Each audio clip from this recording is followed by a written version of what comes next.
right now. It's I need more bass. Welcome to the Ram Trucks kickoff. Trojans.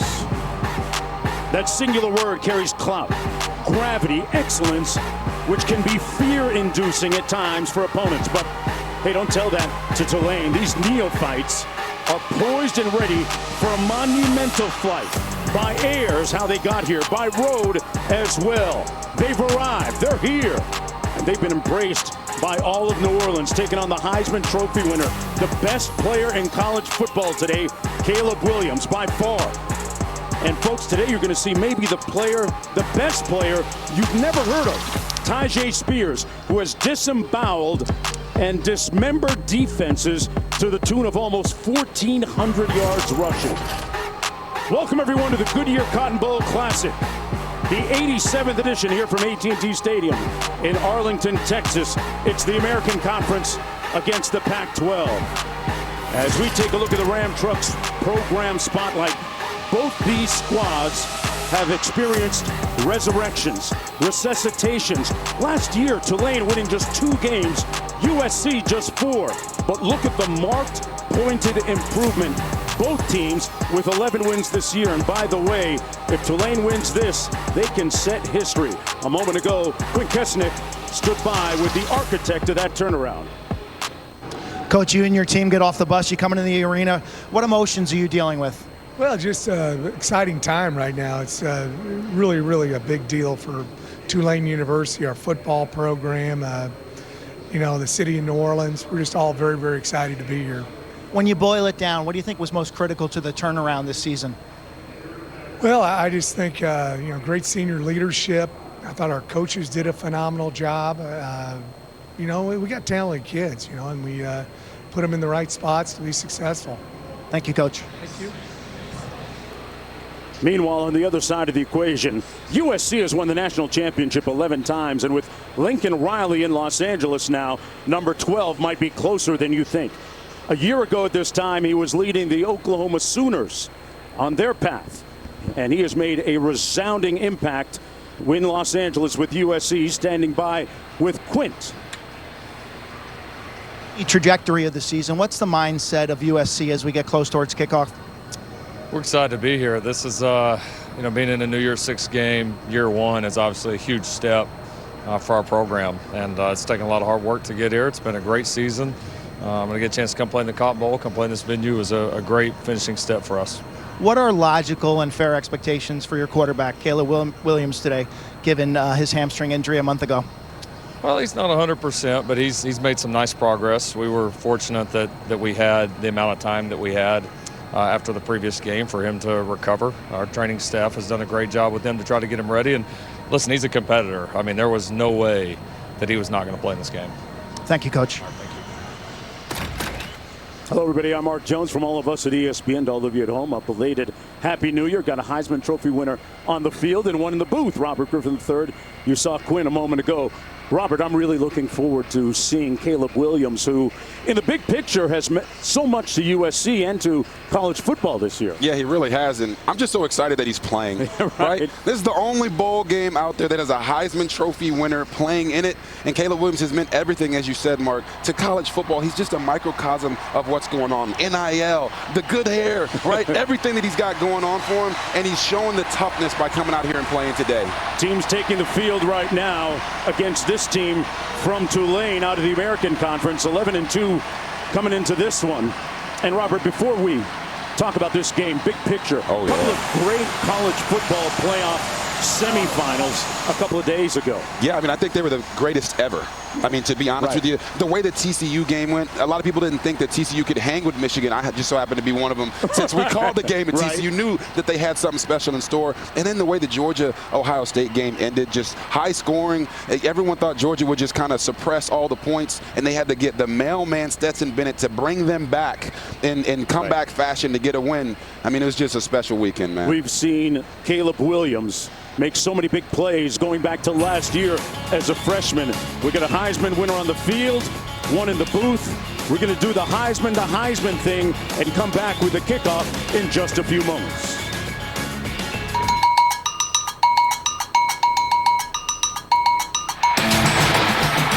a good dog fight. Into the end zone, Spears! Touchdown, Tulane! Williams took it out of his arms magically. Looking for Brown, he's wide open and waltzes into the end zone. Touchdown USC. This is forever one of the most iconic games in our sport.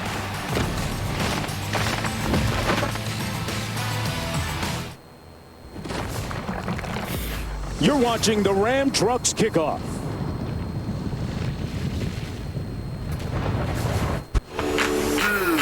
Let's go. Griffin wants to take it in. RG3, touchdown Bears. It's a highlight reel tonight.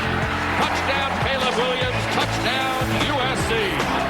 Williams throws the football like you throw your laundry on the floor, effortlessly. All eyes on me, all eyes on us. If you can go to the Heisman, you wear your best suit, your best shoes, and your best socks. Here come the kids.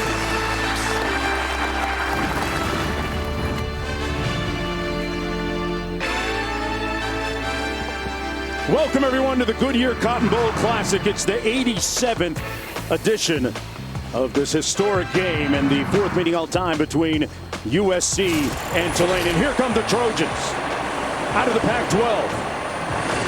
11-2. Question begs, what will their response be coming off that loss against Utah in the conference championship game? Mark Jones, Robert Griffin III back again, Quinn Kesnick down in the field. Caleb Williams took apart defenses this year to the tune of 37 touchdown passes, but we're going to have to watch how closely and how well he runs in this game. Yeah, I mean, the guy's got unbelievable talent. If it was golf, he's got every single club in his bag that he needs. So let me show you a little bit what they do on offense. Right here, they're going to put so much stress on the safeties. They run a deep sit to kind of block the guy, a deep cross with a post and a curl on the outside.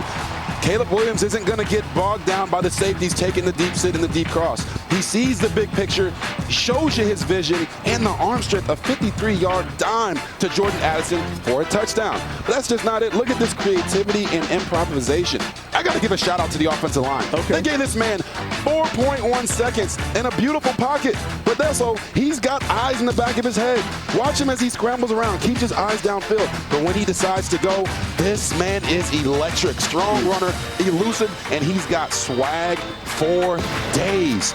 And then this one, the pocket movement and the toughness. If you didn't know, he tore his hamstring in the first quarter of this game of the Pac-12 championship. Doesn't matter. Whoop, makes a guy miss. Then he stands in the face of adversity, stares down the barrel, then throws a dime down the middle of the field.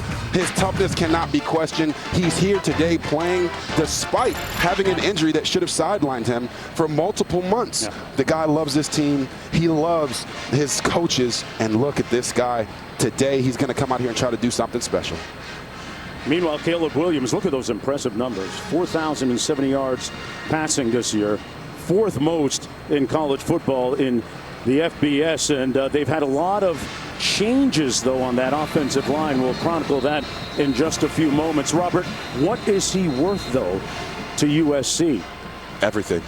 Literally. Some people say, hey, we don't like the transfer portal. We don't like NIL. We don't want to hear about these things. Well, USC got a Heisman Trophy out of the transfer portal. They got double-digit wins for the first time in 5 seasons from the transfer portal. And that means Caleb Williams means everything to this city and to this school. And there he is down in the field getting ready.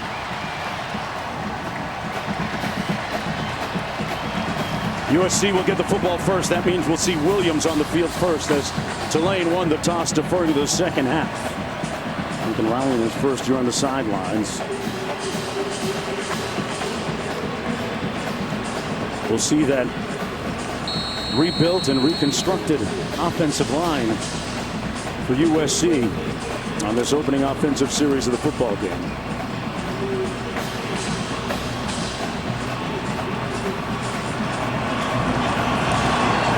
Malik Brown back deep. And they'll take it 1st and 10 from their own 25-yard line. Let's go down to Quint. You know, Caleb Williams did not come out in the early part of warm-ups when the quarterbacks and wide receivers came. I gave you a little pause. It's a little abnormal, but he did show up with 86 minutes left on the clock. Came out in his white shirt. He had his rib guards on and the black knee sleeve, and went through a pretty rigorous warm-up. It reminded me of a Mark Jones light cardio day.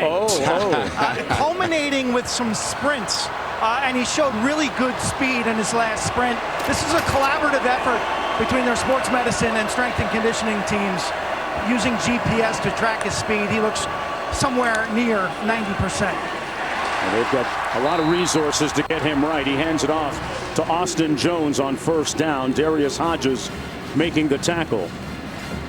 I talked about the offensive line. It's been redone because, in particular, Andrew Voorhees electing to pass on the game and get healthy and get ready for the NFL draft. 2nd down and 8 coming up. Williams out of the shotgun. Taj Washington, number 16, their leading receiver coming into the game here, available. Jordan Addison not playing. They'll hand it off. Jones again picks up a first down out to about the 37-yard line as we take a look at Robert Griffin III's keys. Yes, one of the keys is ride the wave. Your best players have to play their best today. That's Caleb Williams, whether it's Austin Jones out of the backfield. When you're talking about top it off, both teams have to limit the big plays. When you come off such a delay, the fundamentals can kind of go away. And protect and serve. Protect your quarterback and run the football to the best of your ability. I love the fact that USC came out and ran the ball in the first 2 plays. That's one of Tulane's weaknesses defensively. Their run defense has been porous at times this year. As for their pass defense, they got some good heat on Williams. That pass was ruled incomplete. Hodges with good pressure. Just called his name. He's their best pass rusher up front. Both he and Macon Clark with good heat. It sets up 2nd down and 10. Williams completed 66% of his passes this year. Sophomore out of Washington, D.C. and Barack Obama Elementary School. Pretty cool school to go to. Yes.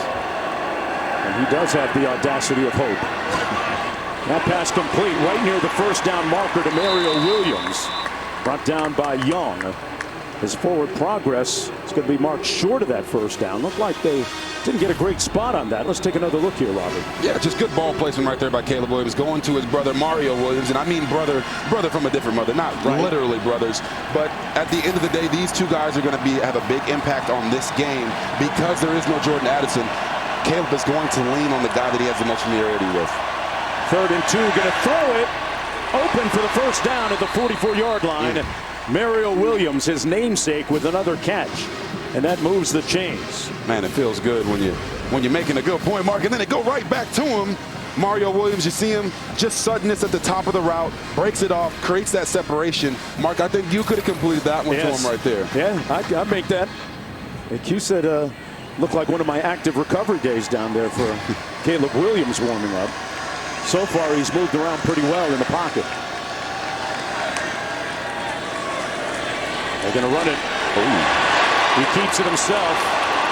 Slips and falls at about the 40-yard line, but good agility there. The pick up 4 yards. Dorian Williams making the tackle. Look at this move. Yeah, look, he puts him. Woo-woo. Dorian Williams, one of the best defenders on Tulane, puts him in a spin cycle, gets his feet up, and then preserves himself when he knows he can't take any big hits. Yeah, we talk about his throwing prowess. That's what he did on the ground this year. Averaged a little over 3 yards per rush, 10 touchdowns included. 2nd and 6. You know what I love seeing so far from Caleb is he's not trying to do too much. You saw that spin there, but he's just been getting the ball out, playing point guard right now, letting his guys get going. Surveys. And now he's going to take off, slides in at about the 35-yard line. Dorian Williams limits that gain to 4 yards. 3rd down coming up. Yeah, you can see it from his viewpoint. He's just going to scan the field from left to right, working through his progressions, and then when it's time to go, it's time to go. Seems a little hesitant, not trying to run too quick out of the gates, but it is good to see him moving around. I know that's giving his team a lot of confidence that he is back and ready to roll. That's better than he was moving the last time we saw him against Utah. 100%.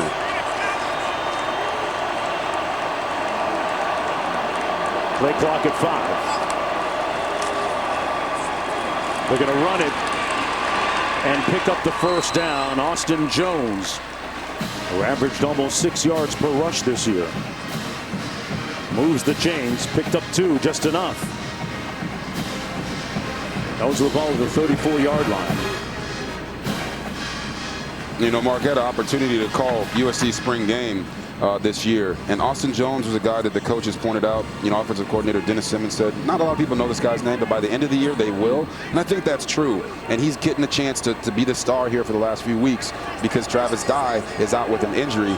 They have to keep running the football and run it effectively today. That is when their offense is the most balanced. Williams hands it off again. Jones inside the 30. Talk about the absence of Travis Dye, big-time player, second team All Pac-12. Ball security high and tight, right, Robert? Oh yeah, a little Tiki Barber action there. You know what I'm saying? Gotta make. Hey, little slippage right there. Yeah. You look at him, look down, like, hey man, I don't know if that logo, something's going on right there. But you want to make sure you have all those points of protection there. Bicep next to the chest, keep it high and tight so the defense can't get it out.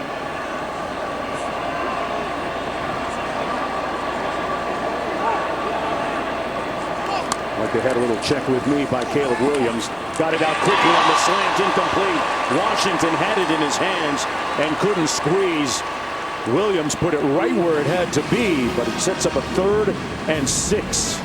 Yeah, you'll see Caleb, nice throw, and Taj Washington just tried to run without the ball. All my young receivers out there, make sure you look it in before you try to go do something with it. Transfer from Memphis. Got to love that leadership there by Caleb Williams, though. It's all good. 100% saying, hey, just calm down. You good? Sometimes the fundamentals can leave you from a month being off. Maybe that drop could lead to a big game for Todd Walker. 3rd and 6 on the receiver screen, complete. And a nice effort after the catch. Looks like it's going to be a little bit short. Raleek Brown, running back, was out as a receiver and appears to be about a foot short of that first down. Interesting decision coming up here for Lincoln Riley. Yeah, I think the only decision here is to go for it. Be aggressive. Come out, show your offensive line. You got 5 of them starting in new positions. The first game all starting together. Show them that you trust them. Run the ball, do a quarterback sneak, something here. 4th and 1. Looks like they're going to be in the shotgun, so QB sneak is off. Austin Jones in the backfield.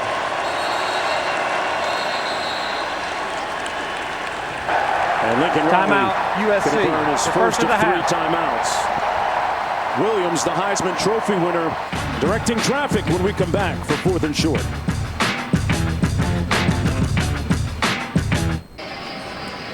Going to commercial, here's what transpired on the USC side of the field. Yeah, you know, Caleb Williams is telling Lake McCree, look at me, I'm on the field. Don't look at the coaches. I'm the quarterback. If I'm telling you to do something, go and do it. I love that type of leadership. But what was he saying to him, Mark? I'm the captain now. I'm the captain I'm now. the captain now. I got the Heisman. 12th play of the drive coming up. 4th and short. Williams going to line up under center. Going to keep it himself.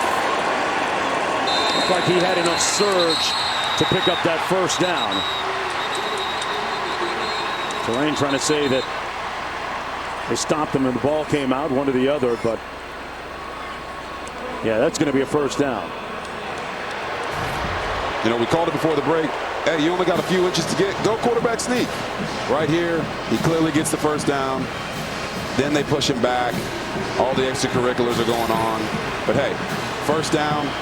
Lincoln Riley trusting that offensive line. Let's give it up to them. They're playing extremely well right now on this drive, despite all the mix and matching they've done over the last month.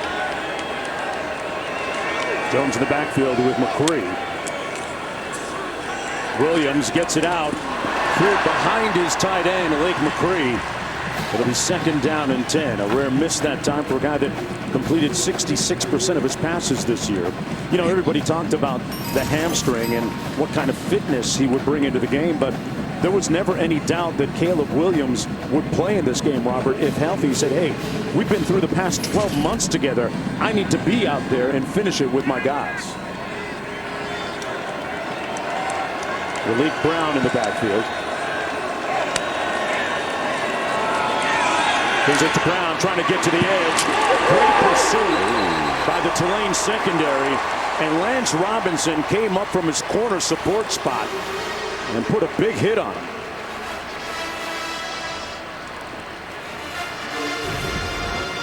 Yeah, talk about this. Caleb Williams, be it the banged up hamstring, now he's got something going on with his left hand. You see him there flexing it. Us quarterbacks, we don't like to tell everybody what's going on. Right. But if you watch for the small details, you can tell that something is bothering him. We need to watch that for the rest of the game. 3rd and long. They go empty here.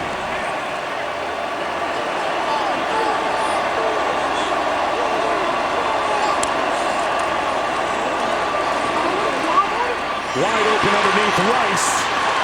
And Rice has the first down at about the 11-yard line. Boy, they spread out that secondary, Robert, and Williams had his choice. Yeah, it was just a beautiful rub route underneath between Brendan Rice and Mario Williams.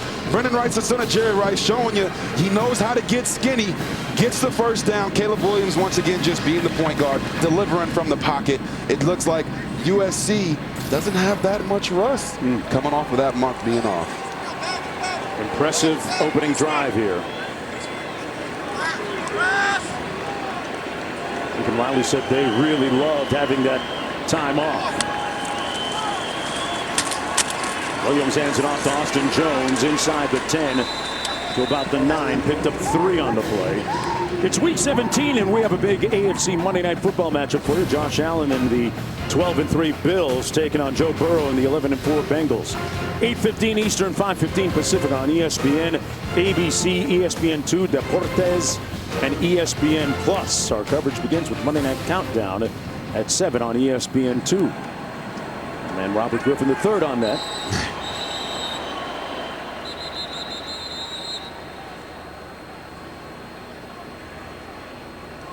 Okay, so who in the booth today might have to run because his lovely bride Grete might be having a baby sometime soon. You gonna stick around on me today, right? I'm gonna stick around. Hey, listen, I got that. We need to talk to her though. I got that call in the Fiesta Bowl.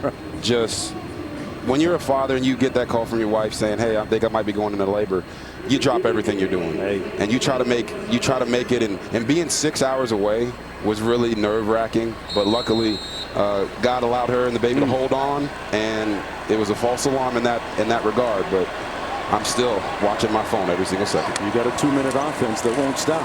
Williams gets it out on the receiver screen. Complete touchdown, Jackson. Michael Jackson. Thriller. An impressive, methodical, invariable drive for the score. And it's just a simple zone read. We're going to run the little quick screen to the outside. And Michael Jackson III says it's time to beat it. Boy, Jackson with his 5th touchdown catch of the season, 4th of his career. And the 38th touchdown pass for the Heisman Trophy winner, Caleb Williams. 17 plays, 75 yards, eclipsing 9:02 on the clock. How's that for impressive? The USC Trojans in the building tonight in Arlington when we come back.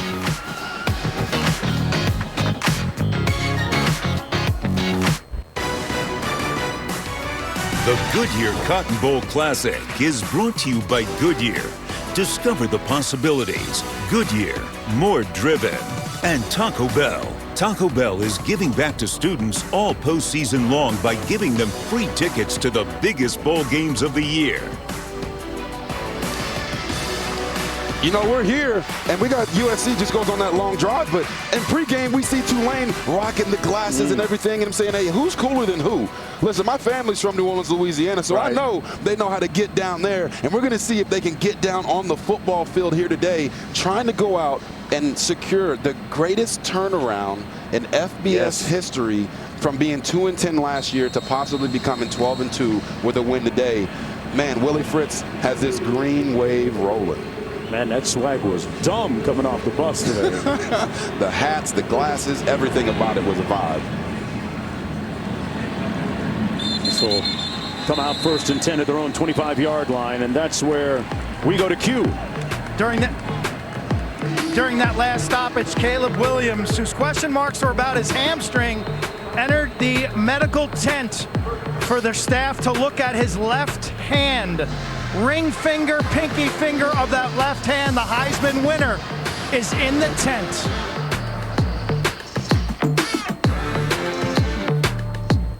Welcome back, everyone, to Arlington. Let's take a look at today's Chick-fil-A impact players. Robert. Yes, for Tulane, you got Tyjae Spears. This offense runs through him. He's physical. He doesn't just like breaking long runs, but he also loves blocking for his quarterback and pass protection. And then for USC, Tuli Pelotu, leading the country in sacks with 12.5. This guy plays all over the field. Can't wait to show you exactly what he does best. First down and 10. Here's Spears. Nice gain of about 7 on first down. Has 7 consecutive 100-yard rushing games coming into this one today, which leads the FBS. 5'11" junior out of Louisiana. And a great comeback story, too. Missed the first 6 games last year with an ACL injury. And unbridled confidence, imbued with confidence coming into this one against USC.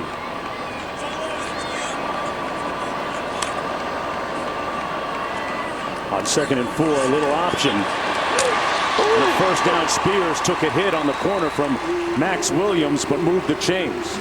You know, Mark, when we talked to Tyjae Spears this week leading up to the game, the confidence that he had, just the unbelievable preparation that they have taken, they expected to be here in this moment because of the amount of work that they had put in. And his head coach, Willie Fritz, he said he's a tough boot.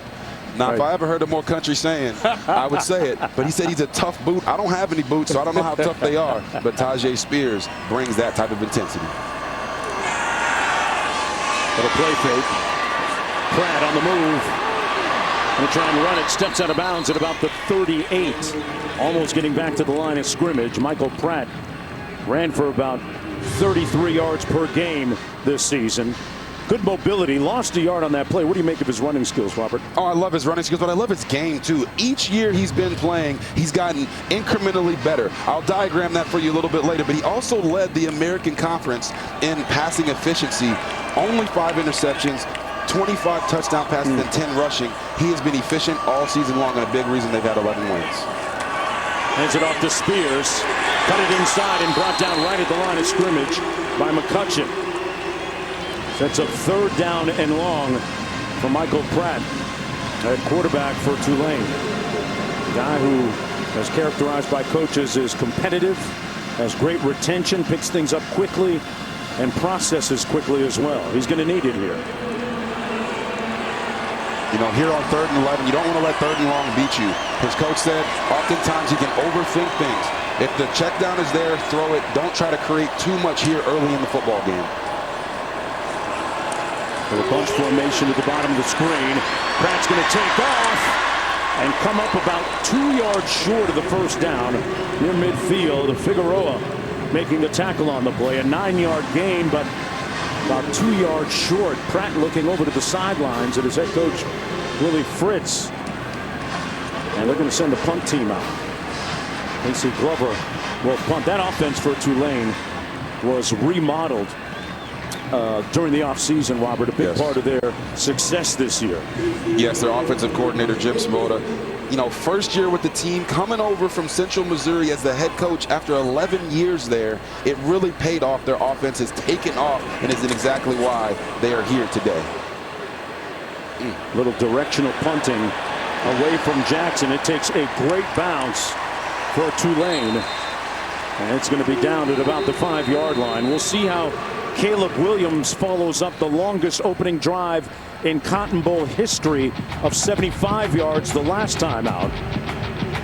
When we come back, got some great all access for you.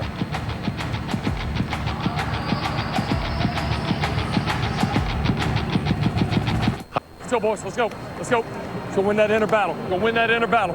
Go win that inner battle. What's all about? Win that inner battle. Here we go. Win that inner battle. Let's go, fellas. Have a day. Have a day. Lincoln Riley with his transfer quarterback and Heisman Trophy winner Caleb Williams back out for the 2nd series of the football game. Throwing out of the end zone under duress. Got it off. Got a man! And overshot him at the 45. Kyle Ford was open. And Williams would love to have that one back. Oh boy. You know, talking to offensive coordinator Dennis Simmons, he said that Kyle Ford is a lot faster than people give him credit for, but he's not quite that fast. Okay. That was like Tyreek Hill might have been able to run that one down. Caleb's got to calm down, take a deep breath, because he had a great matchup there down the field wide open. Let's go down to Quinn. Caleb's elusive nature in the pocket, that's his special sauce. That's his superpower. Playing with that left hand that was being examined in the tent. Big hit on Austin Jones. A little over the 10-yard line. Hodges and Dorian Williams making the stop on the play. Gain of 6. It'll be 3rd coming up for USC. Yeah, you're going to see Dorian Williams, number 2, and Darius Hodges all over the field today. Darius Hodges actually led the American Conference in tackles for loss last year. This year, defensive coordinator Chris Hampton said, hey, we did a little bit more drop 8, so it hurt his stats, but he's still an enforcer for them on the defensive side of the ball. Williams has a interesting configuration of wrap on his non-throwing hand, his left hand. Good news is he throws it with his right, and he got a man downfield to the 45, Washington. And Taj Washington run out of bounds and a first down for the Trojans. He wasn't going to overthrow his man twice. No, he wasn't. Nice semi-roll. Williams reads it high to low, and there's his man Taj Washington. Hey, remember he had that drop earlier? Yeah. Said, hey, maybe that drop was going to set him up for a big game. Well, that was a big 53-yard gain right there from USC. He more than made up for that drop.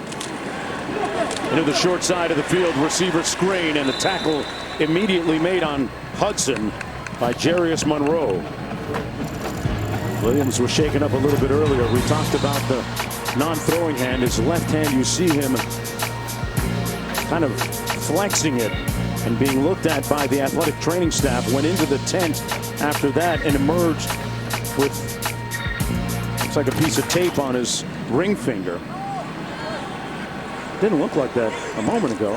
No, it didn't. And I don't think there's anything wrong with having the tape there on the non-throwing hand. You know, as long as your throwing hand is fine, you can grip the ball like this on a flea flicker. You should be good. Got a man downfield in the end zone. Incomplete. Mario Williams just got his fingertips on it, but was running out of real estate in the back of the end zone. It'll be 3rd and long coming up. Well, they're going deep into the playbook here, Robert. Yeah, Austin Jones, little flea flicker action. They protected up really, really well. And when you're this short on the field, that's why Caleb Williams drove the ball so much. Just the receiver there at the very end, Mario Williams, trying to get his feet in and also secure the catch, just ran out of space. 3rd and 11. Malik Brown will line up as a receiver. They go empty. 5 wideouts. Here he is, Brown on the receiver screen. Got the first down. Great execution and a great block by Taj Washington to clear the path. So this is an impressive drive on the heels of the longest opening drive in bowl history a moment ago. 17 plays. 13-yard gain on that last play. Yeah, you see it right there. Longest opening drive in Cotton Bowl history. And what they're doing is protecting Caleb Williams, getting the ball out fast, and allowing their playmakers to make plays. Illegal substitution, offense, 12 players in formation, 5-yard penalty, first down. Well, this is not the CFL, so that's going to be a penalty. Robert, what do you make of the offensive line so far? So much noise about it coming into the game with guys who are in and not in. Yeah, these guys are seizing their opportunity. It seems like the only thing that can slow down USC's offense right now is the referees throwing flags. So that pushes them back just a little bit, but you got to take your hat off to them. No one thought that they'd be able to perform this way, especially after the starting line gave up 7 sacks to Utah in the Pac-12 championship. Williams gets it out quick. Incomplete, intended for Williams again. Sets up a 3rd down and long. And wow, where did that first quarter go? At the end of the first quarter. Caleb Williams has his team leading 7-0. So close. Missing by that much. Back for the second quarter right after this.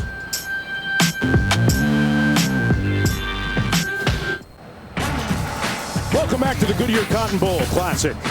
Aerial coverage provided by Goodyear. Celebrating the challenge of road games everywhere. Are you ready for the road? Goodyear.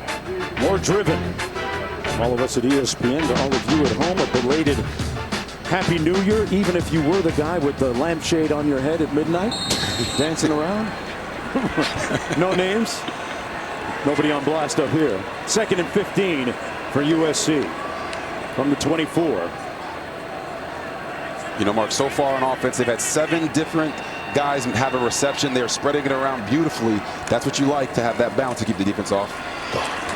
There he goes on the ground again. Austin Jones picks up about 3. Patrick Jenkins making the tackle on the play.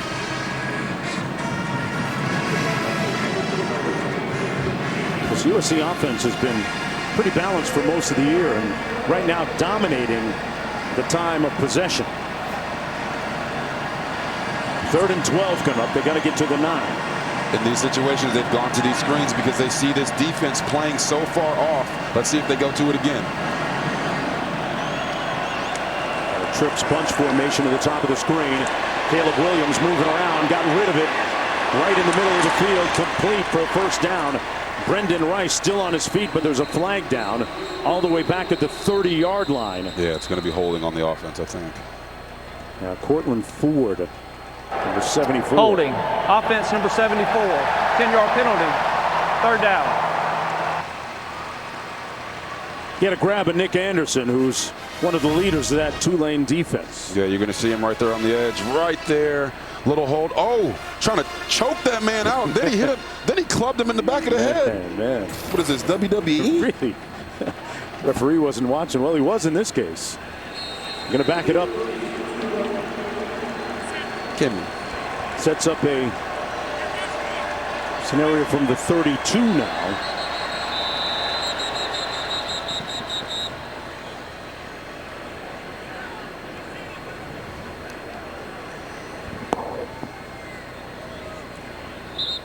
We got a timeout on the field.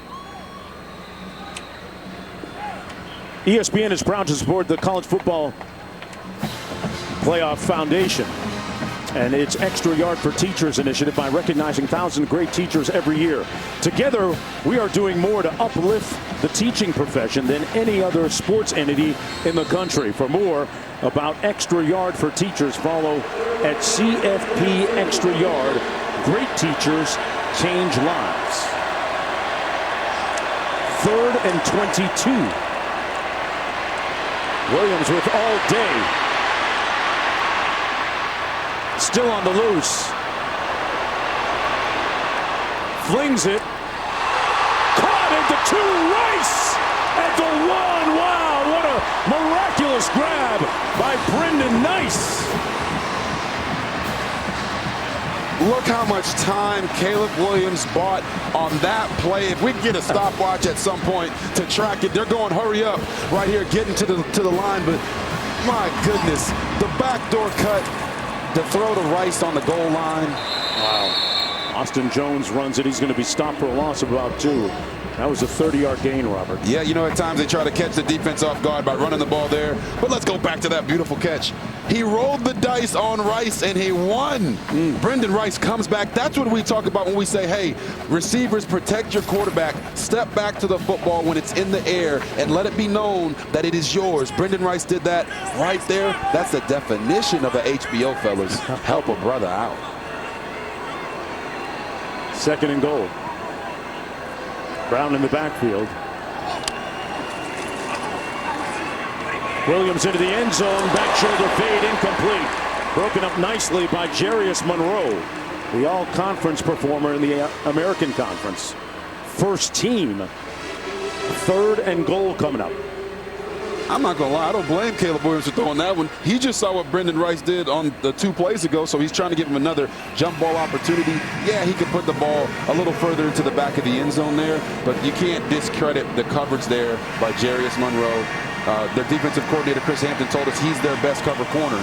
So if he's out there on an island, they trust that he's going to be able to make those type of plays. Trojans with 3 receivers to the bottom of your screen. Williams rolls that way, fires, touchdown, USC, Bynum.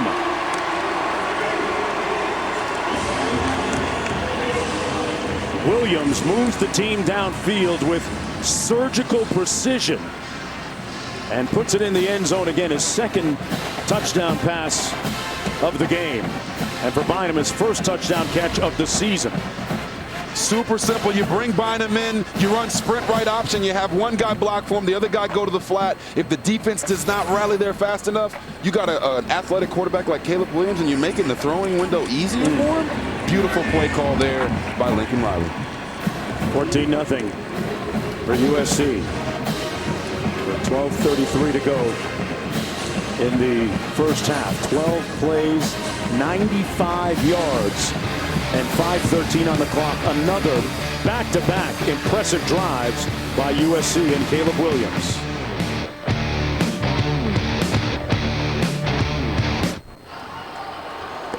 So here we go. We talked about how much time did Caleb Williams, was he on the field, running around, looking to try to make a play. And you saw the clock started there at 51. He's rolling, he's rolling, he's rolling. And look at his vision, keeping his eyes down the field. Now I'm going to do a little math here, okay? We got 51. We got minus, what is that? We got minus 40. Oh, that's 11 seconds. There we go. That's a long time. That's a long time. 11 seconds of his offensive line trying to block for him. 11 seconds of his receivers trying to get open. Unbelievable, man. Kevin Agandi's math is pretty good, too. Kevin?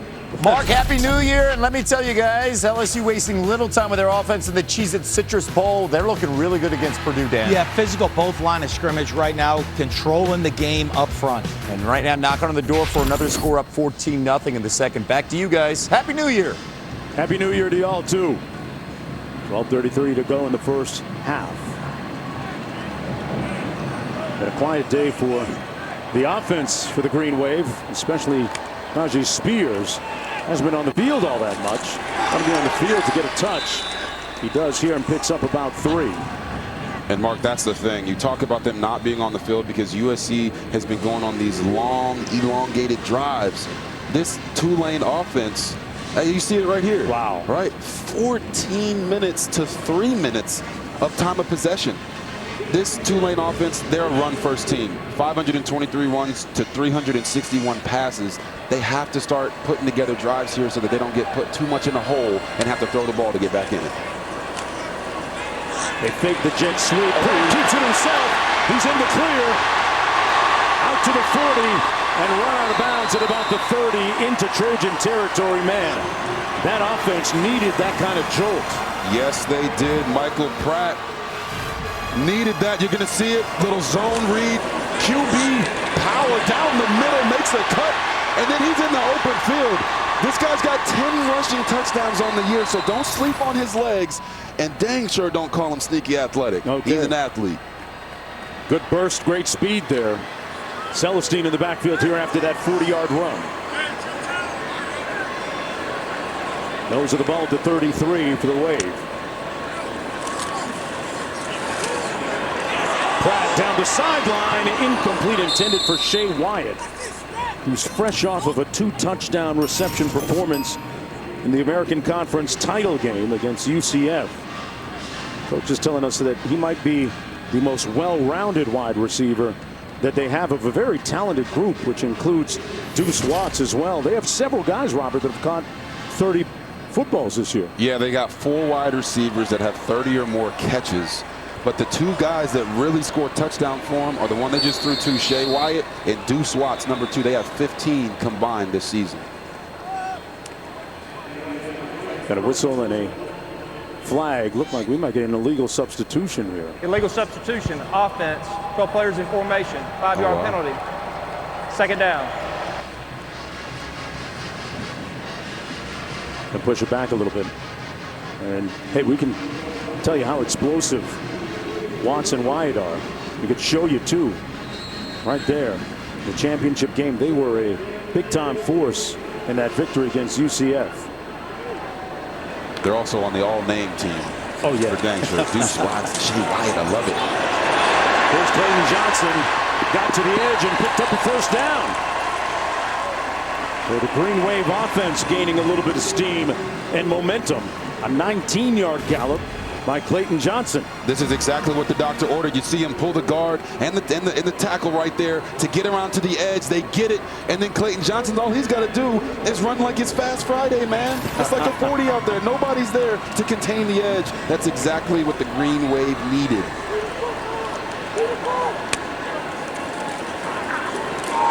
Pratt keeps it himself, and he's brought down at the 17-yard line. One thing we haven't mentioned during the second quarter, Robert, everybody talked about the lack of tackling skills by USC's defense in that championship game against Utah.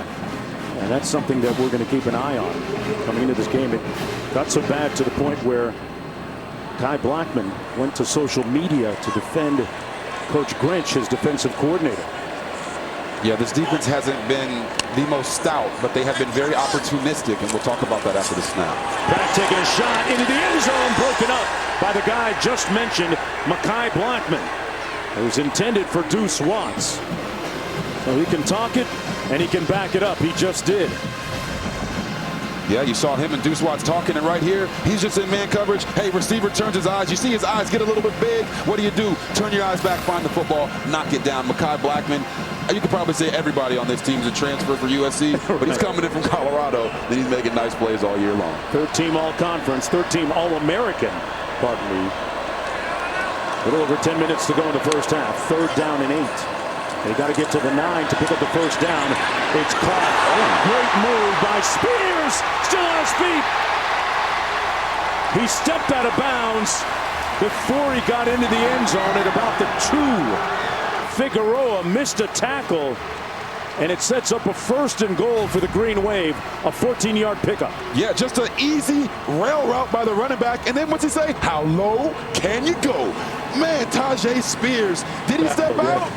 Yeah, just barely, man. Yeah. Stepped out there, almost had a touchdown, but a great catch, great play by him, showing off that flexibility, man. The yoga's paying off.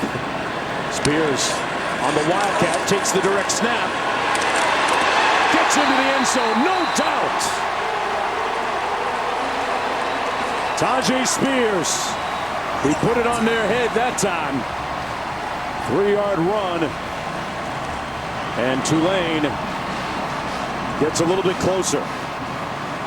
His 16th rushing touchdown this season and the 28th of his illustrious career in New Orleans. That drive, Robert, that just felt like a big touchdown for them. Oh, man, that drive was exactly what the doctor ordered. They needed to quell the momentum, get it back on their side. Big run by Michael Pratt, set it off. And then, of course, their impact player, Tajay Spears, is the one that sets it off for them to get them back in this game. And now they're only down by 1 score. We talked about Tajay Spears right here with all these moves he's making. We're going to have to start calling him Tajay Shakespeare. And then he gets the touchdown, putting the shoulder down, showing you the power. The Green Wave are rolling. Let's see what we got when we get back.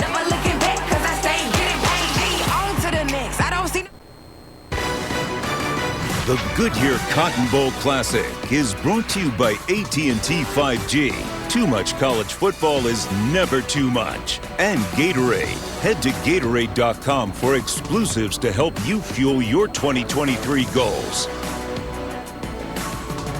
Aerial coverage provided by Goodyear. Road tested and game ready. Are you ready for the road? Goodyear. More driven. Great crowd here at AT&T Stadium. Seen a lot of Green Wave supporters in and around the Arlington area, especially at our hotel, in and around the gym and the hotel lobby. They really captured the imagination of the people in New Orleans this year. Trojans from the 3. Malik Brown out to the 25-yard line. Let's go downstairs to Quinn. Last time Tulane played in a big-time bowl, 1939 Sugar Bowl, back when they were in the SEC. And what they're trying to do this year, last year they were 2-10. They currently sit at 11-2. They are looking to have the biggest turnaround in FBS history. It was a year last year defined by them being displaced, lost a lot of close games, but coming into this season, Willie Fritz knew that he had something special, and this fan base has shown up here in Dallas. And great point, Q. A lot of the same players returning just got better after being relocated last year in Birmingham. Williams fires complete at the 40-yard line. Out to the 44. It's Terrell Bynum moving the chains. After Hurricane Ida, they had to relocate to Birmingham. A lot of Uber Eats on the menu, Subway, pizzas. Had to go to the local LA Fitness, Robert, and wait for those weekend warriors to get off the bench press at times. Huh? Yeah, I mean, Willie Fritz, he said that 31 nights in the hotel, 27 dogs, family, you know, to-go food. It wasn't an ideal situation. And he also said that their 10 losses were to 10 bowl-eligible teams. Yes. So coming into this year, having a little bit of what he called an easier schedule, his words, not mine. Yes. Help them out, go out and be able to get into the Sugar Bowl. Asked him about the Cotton Bowl. Rock bottom last year was that 61-21 loss against Mississippi. But boy, it's been onward and upward ever since. 2nd and 4.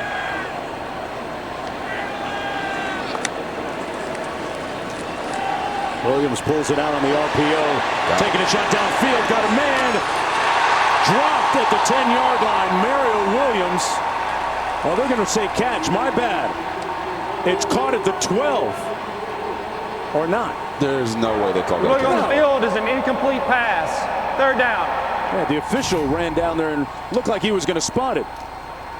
This was definitely dropped, though. That's what I saw. Yeah, this is why receivers should never go to the ground unless you absolutely have to. He could have caught that and possibly ran in. That's a perfect pass. That should have been a touchdown. But by him going down, now you have to control the catch all the way through the ground. It did not happen.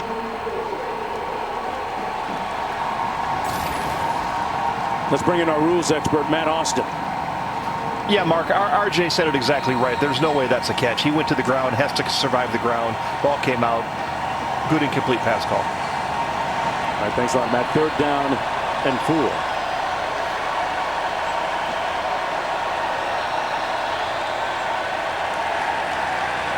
USC is going to call a timeout.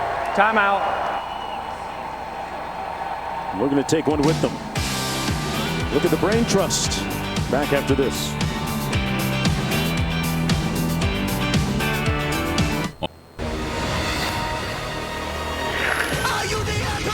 The College Football Playoff National Championship, TCU, Georgia, January 9th on ESPN.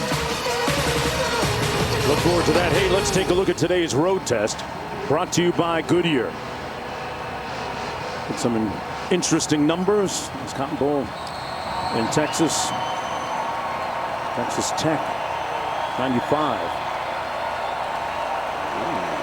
Okay. 3rd and 4, gets it out quickly, and Williams with some atonement and redemption, making the catch this time as opposed to last time. Picks up 6 here. When you watch last time, you're going to watch this route. He's going to run a post across the field, and they're really trying to isolate this matchup, get their guy lined up with the safety, because safeties play safety because they're supposed to be able to tackle, not cover.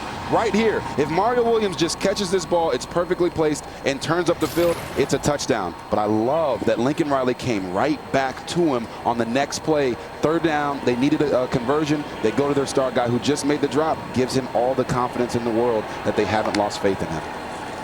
1st and 10, Williams, receiver screen, a little lateral to Brown, and nowhere to go for him. Guys bumping their gums out there a little bit. Love to see it. A lot of passion down in the field. Malik Brown, and that little bit of prestidigitation, a little trickery.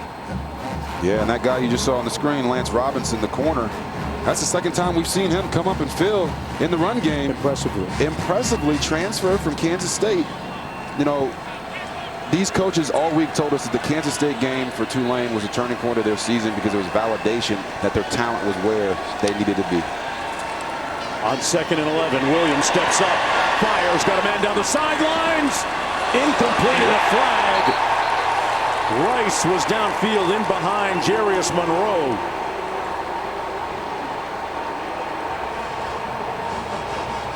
You've got to be thinking pass interference here. Oh, yeah. Pass interference. Defense number 11. 15-yard penalty. Automatic first down. Monroe is no slouch. First team All-American Conference this year. Transfer out of Nicholls State. Now, let's look at all sides of this. You're going to see Brendan Rice and Jarius Monroe going at it. Rice is going to push off right at the last second, but the ball is overthrown. There was no need for Jarius Monroe to dive and try to alter the throw, or should I say, go after the man. If he didn't do that, ball falls incomplete. There's no flag, but that was pass interference.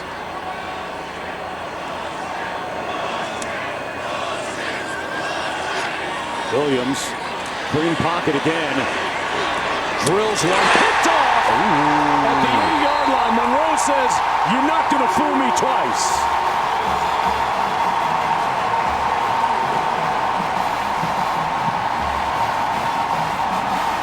That's his third interception of the season. Look at the jubilation from the crowd here. You know what they're all screaming right now? Tell me. The ball don't lie. They're saying it wasn't pass interference, and he's just staring down his receiver. He doesn't even see Jarius Monroe right there. Maybe he thought he was still laying down from the pass interference on the play before.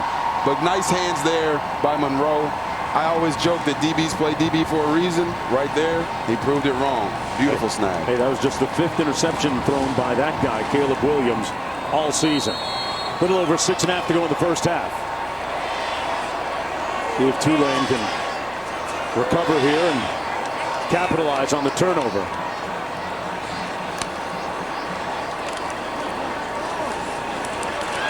They hand it off to Spears between the tackles behind Bauman. Take another look. Yeah, so you're going to see that's Jarius Monroe. He's in no man's land. He doesn't have anybody in man coverage. And Caleb Williams tries to fire one in here. And this is when your arm talent can kind of get the best of you. You think, I can make any throw out there on the field. I can drop this in the bucket right over the top of Jarius Monroe. And the depth perception sometimes can fool us as quarterbacks. He just needed to try to run that one and throw it away. Pratt on 2nd and 10. Completes it over the middle. Jackson. And he took some ankles at midfield. Jackson on the move. Stepping. They're looking at shoe bottoms. Touchdown!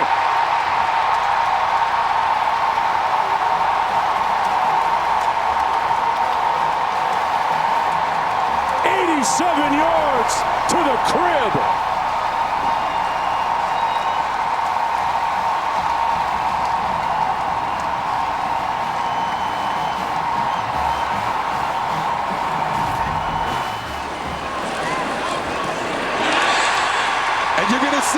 Jaquan Jackson, he's got moves so good, he seems like he should be in the Jackson 5.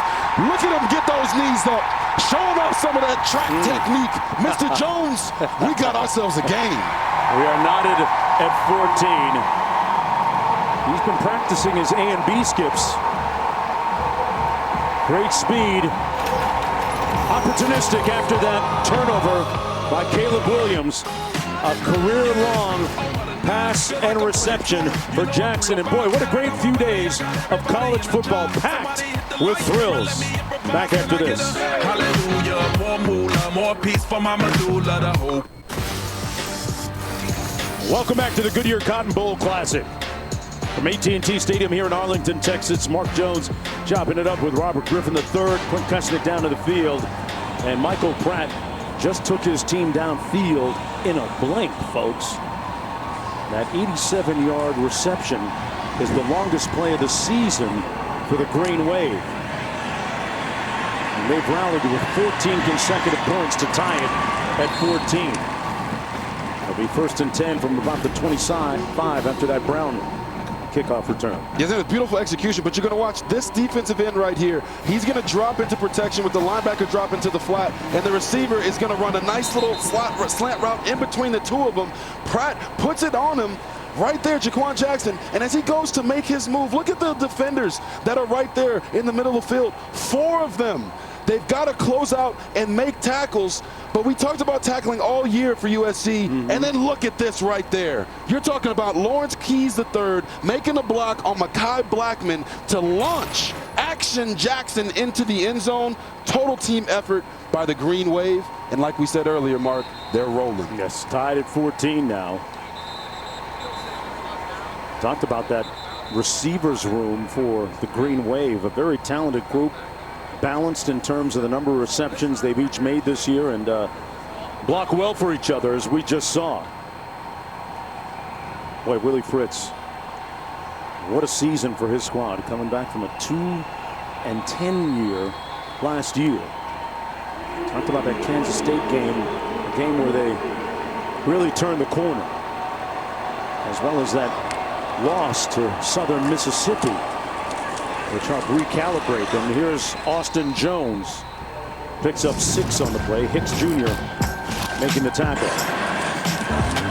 Well, their story has been one of resilience all year, and they've come back to tie this game at 14 too.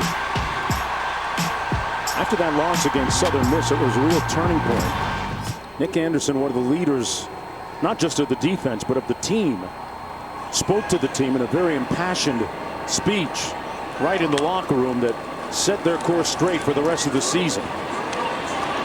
Catch made, complete to Jackson. That's Michael Jackson. Picked up 4. Larry Brooks making the tackle. Under 5 minutes to go in the first half. You know, Mark, I talked about riding the Green Wave as one of the keys. Look at Tulane's last 2 drives, 10 plays, 160 yards, 3 minutes and 53 seconds, 2 touchdowns. So not only are they scoring, they're scoring fast. Talk about a tidal wave coming in on you. Men have been knocked out in less time, Robbie. Just ask Mike Tyson. 3rd and 1. That last play under review with 4:35 to go. But yeah, I talked about the great season that the Green Wave have had. The Kansas State game, the Southern Miss loss, and subsequent bounce back really helped them get to this point. We mentioned Nick Anderson, the linebacker, number 1 on that defensive crew, one of the real big voices. This is the play that's under review. Let's bring in Matt Austin to break it down for us. Yeah, I think this is a great stop since they did rule him short. It looked like the runner did a great job of getting his hand down, keeping the rest of his body off the field, and got to the first down before his elbow hit. So I think this is going to be overturned. It looked like they made their mind up, Matt, pretty quickly there. Here's the call. After further review, the ball carrier made the line to gain just beyond the 35. First down, USC. Matt's on point. Hey. Matt, you're on point, man. Thank you. And a great effort that time to get the first down. Hey, coming up next, number 11 Penn State squares off against number 8 Utah in the granddaddy of them all, the Rose Bowl game, presented by Prudential. Out in Pasadena, California, amongst the bucolic scenery there. Wonderful backdrop. Under 4.5 to go here in the first half. Williams had a defender at his feet. Gets it to his receiver. That's Ford, who stopped up. About 4 yards shy of the first down by Dorian Williams. Got 7 on the play. And the coverage you just saw there by Chris Hampton, the defensive coordinator for Tulane, is what's making Caleb Williams have to be so patient. They dropped everybody in the coverage there. His checkdowns were the only outlets. The deep shots down the field were all covered because there's so many bodies dispersed throughout the field. Nice job by Caleb of not trying to do too much. 2nd and 2. They're going to keep it on the ground and get a first down. Austin Jones in for Travis Dye, who's out. Picked up 4 on the play. Ever since Caleb Williams picked up a football, his dad Carl and his mom Dana got him ready for this moment, for this wonderful career he's having so far. Dad, a real estate developer. They invested a lot of love and time into their son. Did hot yoga as a kid, and special diet. Had him see a sports psychologist. Everything to make his dream a reality. Hand off to Raleek Brown, bouncing it outside. Oh, nice hurdle. That would make Aries Merritt proud. That kind of hurdle. Or Robert Griffin III in the 400 hurdles. Hey, shout out to Aries Merritt, world record holder in the 110 hurdles. And you see Relique Brown here just spin out. This isn't even about patience. It's just about athleticism. And Aries, woo-hoo, you know, got to make sure you pick that trail leg up a little bit. Get it down quick, Just a little bit. Get it up and down real quick, man. 14-yard gain. Nice run by Brown. Of course, Quincy Watts, track coach at USC, would approve of that. Here he comes again. Brown right down the pipe. Kick the turbo in. Touchdown! Wow! 39 yards for the score.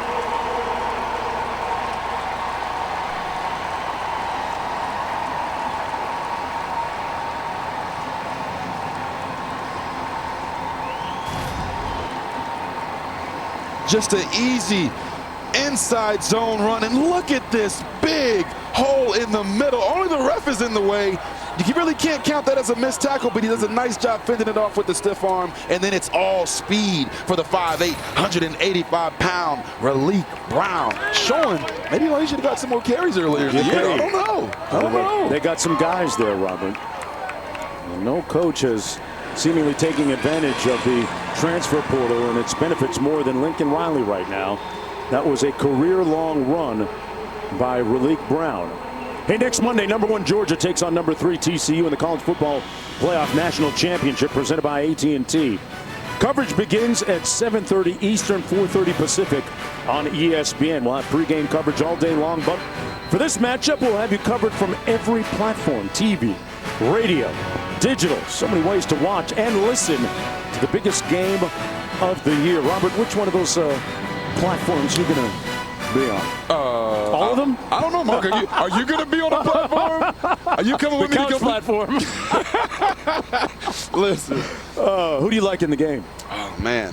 I think it really comes down to if Kendre Miller is able to go for TCU. Right. You know, he missed the majority of that game early, had his leg kind of got a little tangled up in a tackle there against Michigan. But Amari DiMercado, the running back for TCU, came out and played extremely well. Sure did. Max Duggan, he has this, everybody in the world feeling like TCU is a team of destiny. Georgia, with their comeback, showed that they are vulnerable. And if there was anybody that could get it done, I wouldn't doubt Max Duggan and TCU getting the win. Wow, Stetson Bennett was outstanding, too, for his squad. And you saw the well of emotion after the game in the Georgia quarterback. Yeah. Such an emotional time. Going to be a great game coming up. Trojans have regained the lead here. This is Lawrence Keys on the kickoff return. Out of bounds right around the 25-yard line. Hey, coming up on the Mercedes-Benz halftime report, Reese, Desmond, David live in Pasadena. Who will rule the Rose Bowl? College football playoff's most compelling championship game yet, amongst the other things that they'll be chopping up. Have you done a game in Pasadena yet? Have you been to Pasadena? You've been to Pasadena. I've been to right? Pasadena. You played in the game, right? What? You played in the Rose Bowl, right? In the Rose Bowl? Yeah. I mean, I did a Run Rich Run event at the Rose Bowl. Okay. For, charity, giving back to kids. You got a Heisman on the shelf. I just assume stuff. You St. Jude Hospital. We just try to do what we can to make an impact. Pratt over the middle. Incomplete behind Bauman, his intended receiver. 2:11 to go in the first half. Coaches like to say that Pratt has vicious execution between the lines. He has that type of mentality. He's much smarter as a runner now, much more discerning than he used to be. As Coach said, hey, we're better as a team when you're out there. Don't always try to run everybody over. Sometimes you got to live to play another down. 2nd and 10. Keeps it himself, and he got down safely. Good gain as we go down to Q. Proprietary and unique to this Tulane offense, the fact that all the players, that's offensive linemen, skill, quarterback, they all wear wristbands. It's the only team in the country where all the players wear wristbands. You see them, they'll look at their play sheet. There's 70 plays on that wristband. They don't need to huddle, so it's like they were in a huddle, and this maintains that they're all on the same page and no signs are stolen. Q just got to make sure to collect those wristbands afterwards. 3rd and 3, Pratt in and out of the arms of Jaquan Jackson. It'll be 4th down coming up, and in comes the punt unit. Wow, had his hands on it. Yeah, as they say as a receiver, if it touches your hands, you probably should catch it, especially if it touches both of them. Right. Right there, Michael Pratt does a nice job. Giving him an easy ball, I believe, to catch. Maybe the receiver just, once again, tried to do something with it before he actually looked it in. Nice little connection there afterwards. You saw Pratt and Jackson collaborate. Like Jackson was doing push-ups. Was that a little punitive measure, self-imposed? Yeah. Did I see that? You usually see that when guys make a mistake that they know is uncharacteristic of them. Caught on the fly by Michael Jackson. 36-yard punt. Time now for the AT&T countdown to the College Football Playoff National Championship. We had TCU this year and got a great look at Max Duggan. And he's even better now, Robert, than he was when we saw him earlier in the season. Yeah, What's his secret sauce, and how does he use it in this championship game? This right here, 14 of 29. Some people would say, wow, that's a terrible completion percentage. Right. But they throw the football down the field so often. He is unafraid. He doesn't care what these stats look like. All he wants to do is win. And I don't even think offensively they played their best game against Michigan. If Max Duggan increases his execution incrementally, I think that gives them a bigger chance to beat the vaunted Bulldogs. They get it to the outside. Caught Washington with a nice sprint after the catch into the arms of his teammates and coaches. 1:12 to go, 15-yard gain. Caleb Williams responded after that interception that he threw earlier. Took his team into the end zone on the last drive. Williams so far 16 of 25 passing. A couple of touchdowns, 1 interception.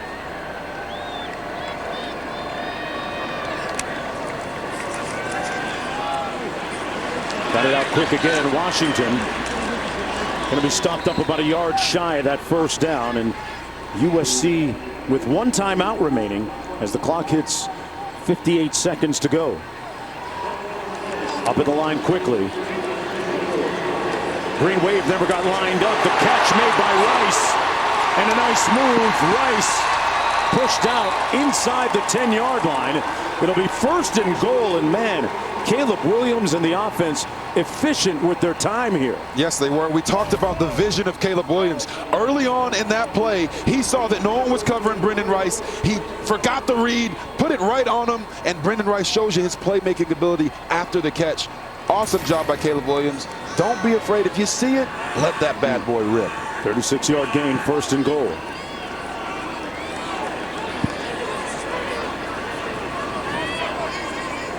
Green Wave have 3 timeouts remaining. Trojans with 1. Hand it off to Jones, runs it into the boundary. Tried to get north-south, but stopped up there by Dorian Williams, who was one of the first guys to get there, one of the leaders of that defense. He and Nick Anderson. Dorian Williams, NFL talent. They'll need him on this stop. Monroe makes the tackle this time on Jones, and USC is going to call their final timeout of the half. Timeout, USC. Their 3rd and final of the 1st half. 30-second timeout. 3rd and goal coming up, Robert. Yes. They've got a mobile quarterback. Yes. They've got Austin Jones, who's done well on the ground. Malik Brown as well. And a host of receivers. Where do you go here on 3rd and goal? Yeah, I mean, you just mentioned it right there. I know Caleb Williams might not be 100%, but I'm spreading this bad boy out. Try to get them to dictate a light box, give him a run pass option, and also make sure that their kicking team is ready to go in case they do get tackled short. They don't have any more timeouts, so they're going to have to do one of those hurry-up field goals to kind of get points before the half. Williams has connected on his last 5 passes, 7 of his last 8.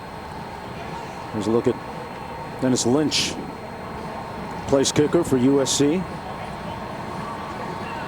But 13 is thinking 6.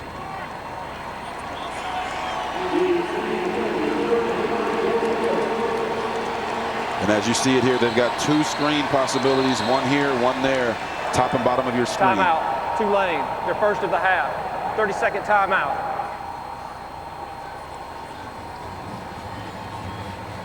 Well, after that loss to Utah, Caleb Williams, while he was in New York at the Heisman ceremony, let everybody know that he had some work to do. Yeah, he said that he had unfinished business. He was going to come back. He knew he had to come back, but let's go and listen to kind of what he talked about at the Heisman ceremony. They say either change your dreams or change your habits, and I damn sure weren't going to change my dreams. Glad you didn't change yours either. But we both know the job's not done. Robert, he had me at the Gucci fit. I'm not going to lie. He had the Gucci sport coat on and pads, and he was cleaner than the Board of Health. Yeah, and he talked about unfinished business, but they got unfinished business right here on this drive. Let's see if they can punch it in for 6. Bynum in motion. Trips right. Williams rolls out that way. Fires. Touchdown in the back of the end zone. Rice. That's how you finish business.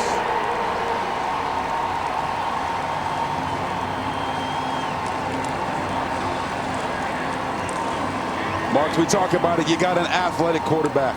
Give him a run pass option.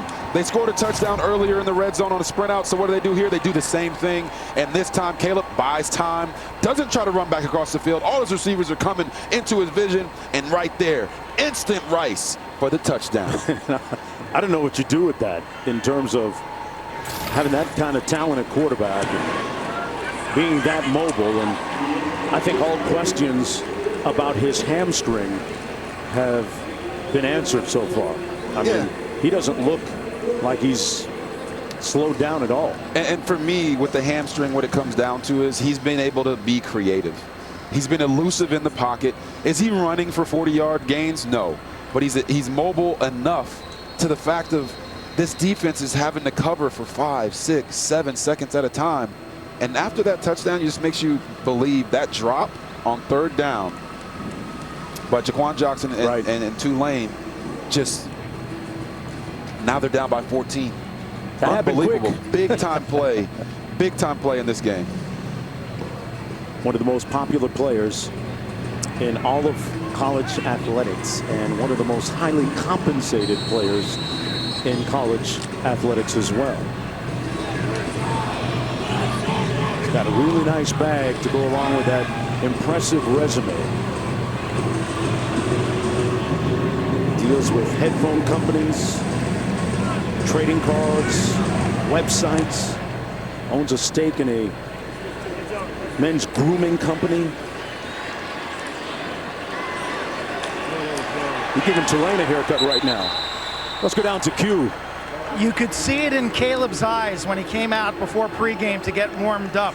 He talked about the job not done, not being satisfied, but his play, the fact that he's playing in this game, those actions speak louder than any words. And he has set an example for this whole team, as he did in the Heisman ceremony when he flew his entire line to New York City. There's gratitude, there's overcome setbacks. But for me right now, it's action, not words.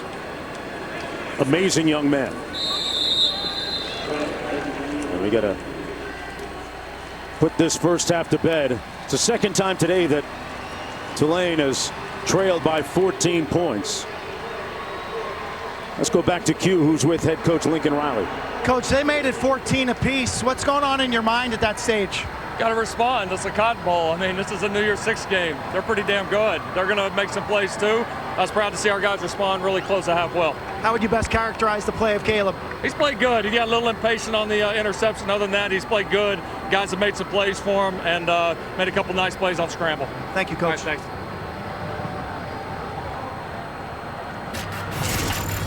Well, that's it. First half in the books here at the 87th edition of the Goodyear Cotton Bowl Classic. Trojans with the lead. Halftime activities, news, and highlights coming right up.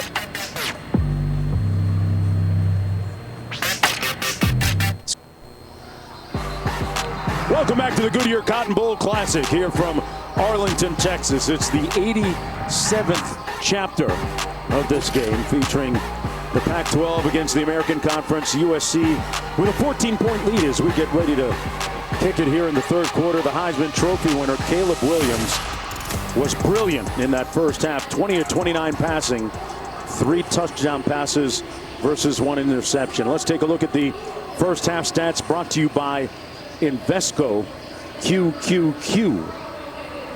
Look at the time of the 2 drives. What jumps off the page at you there, Robert? Anything in particular? Right there, that first drive, 17 plays, 75 yards, 9 minutes and 2 seconds. I believe that was the longest opening drive in Cotton Bowl history. Yes. Just unbelievable. And here's what he did. Here's what it looked like. Yeah, we talked about this early. He has all the tools in his toolbox, right? The offensive line, we're worried about the protection. This is earlier in the season. They gave him 4.1 seconds. He's not afraid to hold on to the football, to go out and create, keep his eyes down the field, and then when it's time to go, he can go make moves because he's got more moves than a military family. But here, in this game, talking about the hamstring, he's got the time again. He breaks the pocket, get the backdoor cut, keeps his eyes down the field, waits to the very last second, and then takes a bet on Brendan Rice down the football field. But hey, Michael Pratt said, hey, I know he's got a Heisman, but I got something for you too. Right here, he goes on a big run down the field. Then he comes back. Jaquan Action Jackson with an 87-yard touchdown. Michael Pratt said, hey, I'm going to go ahead and tie the longest touchdown pass in Cotton Bowl history with Syracuse's George Schwades to Ernie Johnson in the 1960 Classic. This game has been bananas. I want to see Tulane continue to throw the football and challenge these DBs down the field. Let's go down to Quinn. What I have found most fascinating, most revealing in this game is Caleb Williams and his interactions with his teammates.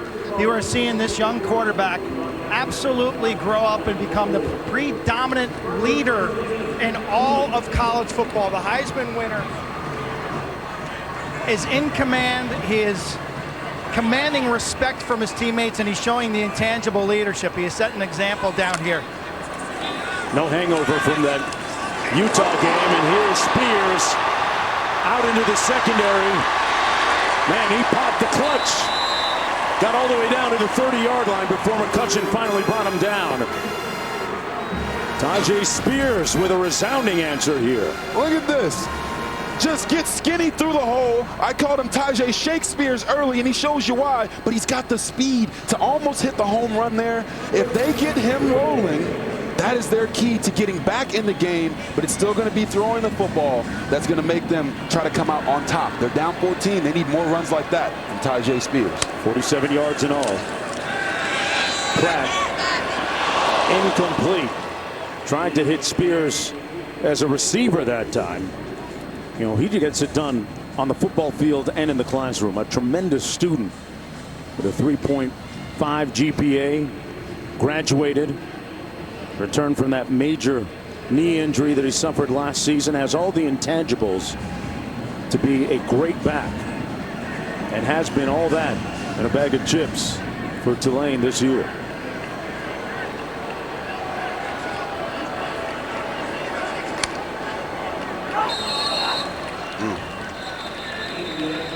Everybody pointing at everybody else. False start. Offense number 68. 5-yard penalty. Second down. When we spoke with Spears earlier and asked him what's the importance of this game, he says, this means everything, man. Those are his words. Yeah, this means everything, man. They weren't afraid to shy away from the fact that they view this as their Super Bowl. Yep. They want Tulane to be here more routinely, but they want to maximize this opportunity. And like we said, if they get him rolling here in the second half, it can go a long way to them not only just clawing back, but trying to get the win. Pratt comes back against the formation.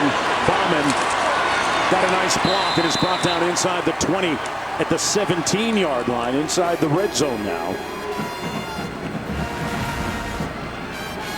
And you can see, look at all eye candy to the left, fake to the back, nice little tight end screen back to the right. These are what we call complex screens as a quarterback. I'm going to do all this ballsmanship, and I'm going to just dump it off behind the line of scrimmage and hope we can get a big gain right there. They did get it. Maybe if they had a wide receiver there, he could have split two and had a bigger one, but they'll take the 16 yards and roll with it. No doubt. They fake the jet sweep. Pratt keeps it himself. Took the tackler along for a little bit of a ride. That was Max Williams. Got a 3-yard ride and a 3-yard pickup by Michael Pratt. I like to change the tempo a lot with him in the ball game, and you see him peering at the wristband that they all have. Quinn did an outstanding report on that a little bit earlier. Yeah, and those wristbands, they just decrease the amount of errors that'll happen in communication, and it also allows everybody to play just a tick faster. 2nd and 5. Keys in motion. They give us the Spears up the middle. He's brought down after a gain of about 3 on the play. Let me get back to the wristbands. How come more teams don't do that, Robert? Well, there's a negative connotation around wristbands that, oh, if your team is wearing wristbands or your quarterback's wearing a wristband, he can't call the play, or it's too simple for them. But I always tell people this. The greatest quarterback of all time in the NFL, Tom Brady, has worn a wristband his entire career. Don't be afraid to use that wristband. It can help you in so many different ways and alert you to things on certain plays. And I think that's what Tulane has been doing with their skill guys. Watts in motion. They fake the jet sweep. Spears gets the call. Man, it's going to be close. I'm not sure that he had enough to get there. Gentry was there to make the tackle, along with Tulio Pupu. He got a very auspicious spot. And a 1st and goal now for the Green Wave. Did you just follow up auspicious after saying poo-poo? Yes, I did. Oh, man, you were on a roll right Tulio now. Pupu, yep. Solomon, great defensive end there for USC. Sounds biblical. Spears broke a couple of tackles. Happy New Year, New Orleans. And they are right back in it. A 7-yard run.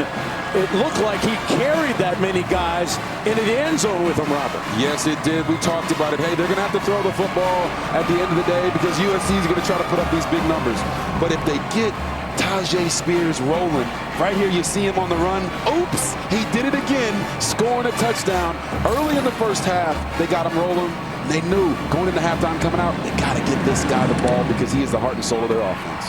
His 2nd rushing touchdown of the game, and the margin cut to 7 in a blink to start the 3rd quarter play for the Green Wave. Got to get Spears the football, but the key is getting him on the field. Keeping those legs driving. A wake of tacklers left behind, and laissez le bon temps rouler. Let the good times roll. That's what they say in New Orleans. Goodyear Cotton Bowl Classic. Amazed with the interaction we've seen from Caleb Williams and his teammate. Look at me, look at me. Communicating the plays respectfully. He's in complete command, showing control and leadership. Put your arm around me, brother. Put your arm around me. Hey, get that helmet back on. I love you, man. I love you. He's done it on the field. He's done it with leadership. He's done it with the body language. This guy is the complete package. Heisman winner, Caleb Williams. Great job, Q. You know, after winning the Heisman in New York, Williams raced back to USC, the campus, to take final exams, work out and train, and host recruits, because he's all about team and building it for the future as well. Brown on the kickoff return, out to the 20-yard line. It'll be 1st and 10 from there. You know, Robert, we kind of alluded to the fact that, you know, it caught a lot of eyeballs when he left Norman, Oklahoma last year with Lincoln Riley, came to USC. But, I mean, if you're a quarterback or a 4- or 5-star prospect that wants to play at a high level, why wouldn't you make the move that benefits you the best? Yeah, Not just Williams, but I mean, he was a 5-star guy, but everybody else. Yeah, I mean, you definitely should. And I feel like with Caleb Williams, his story is just a little undertold. Didn't play his senior year in high school. Then he goes to Oklahoma, takes over in the middle of one of the biggest rivalries in all the sport between Texas and Oklahoma. And then his coach leaves. He follows him to USC. And the success that he's had, that's why you saw the emotion from both of them at the Heisman Trophy ceremony. I just know that for Caleb Williams, what he's done and how he has managed the situation, you saw Q just depict all the things that have happened on the field. Well, Caleb himself and Lincoln Riley said he was not ready to lead a college, you know, organization or you know, franchise if it was the NFL last year. But this year, he's shown you why the growth, the steps he's taken as a leader to know that, hey, now it's on my shoulders. I can do this, and you're seeing it down in and down out. You know what I love? The fact that he gets Lincoln Riley for another year. And I love the fact he took his offensive line to the Heisman Trophy ceremony with him in New York. That's huge. Something that would never be possible without NIL. To go from LA to New York on a private jet. Do you know how much that costs? Go and tell the people at home. On a receiver screen, this is Hudson. And Hudson out to about the 45-yard line. If you notice, Mark ignored that question because it costs way too much money. Middle seat. Way too much money. Middle seat coach class, baby. Pass those peanuts back.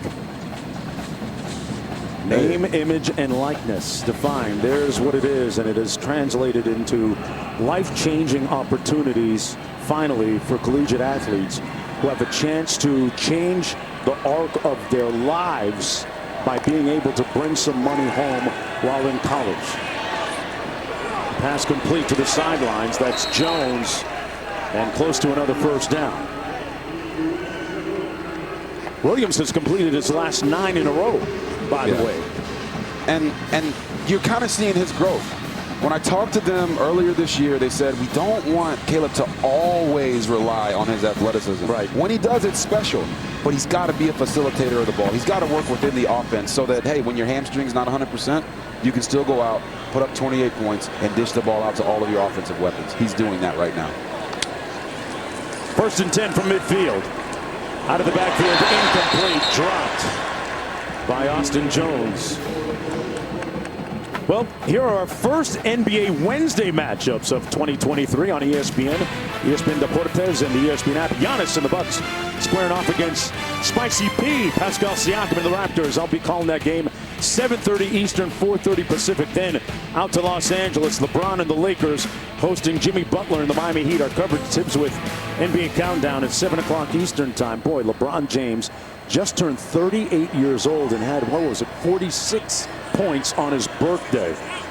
Man, at your age, LeBron. Yeah, he almost had a 40-point triple-double. The dude is unbelievable. He's aging backwards. Unbelievable. The Benjamin Button of NBA. Is he the Tom Brady of the NBA?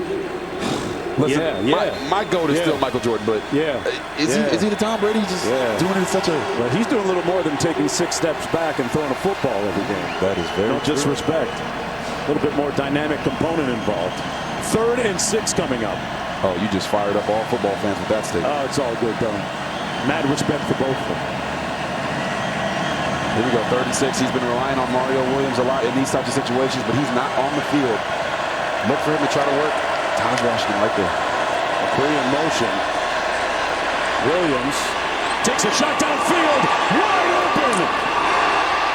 Caught. Touchdown. On a busted coverage. Taj Washington with the catch kept his feet in bounds. Had to wait for the signal from the official. The official's arms went up in the air to signal touchdown. Yeah.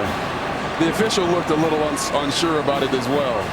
There was a few heartbeats in between the time he made the call. So watch his feet here as he makes the catch. The ruling on the field is a touchdown. The previous play is under further review. That's not a catch, guys. Unfortunately, that is not a touchdown. That's going to come back.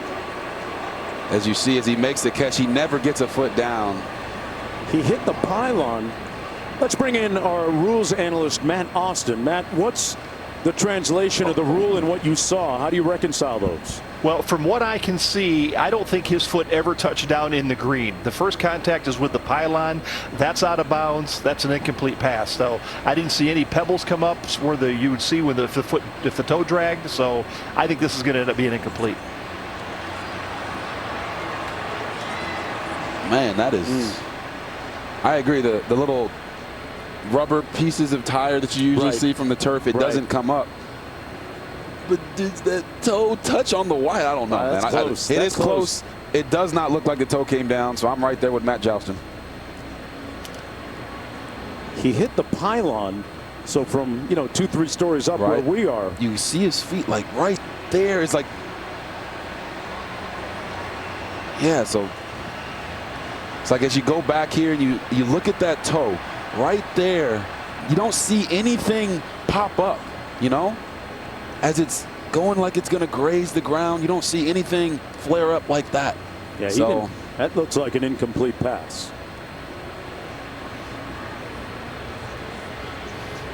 Matt, now that we've seen it a few times, your thoughts? Yeah, I still stand by what I said before. I don't think the foot touched the ground. The pylon is out of bounds in the end zone, so I don't think that's a catch. All right, they're still taking a look at it. I tell you what, the bottom line on this, somebody in that Green Wave secondary fell asleep. Oh, yeah. Here's the call. After further review, the pass is incomplete. The receiver's shin touched the pylon, which is out of bounds. It'll be 4th down at the 47-yard line. The pylon is out of bounds. Yes. So, Matt Austin, that would mean that if he touched the pylon first and the foot then came down in bounds, it still would have been incomplete, correct? That's correct. The pylon is out of bounds in the end zone. So if you touch that first, you're out of bounds. Okay. The last time on 3rd and 6, I said they should go after and try to get the ball to Taj Washington right here on 4th and 6, right in the middle of the field. There's no need to punt. So let's see who they go to on this one. I like the matchup right here with Mario Williams. He's been Caleb's go-to guy all day if they do snap this ball. With the Oklahoma transfer. Play clock is down to 5. They got to get busy here.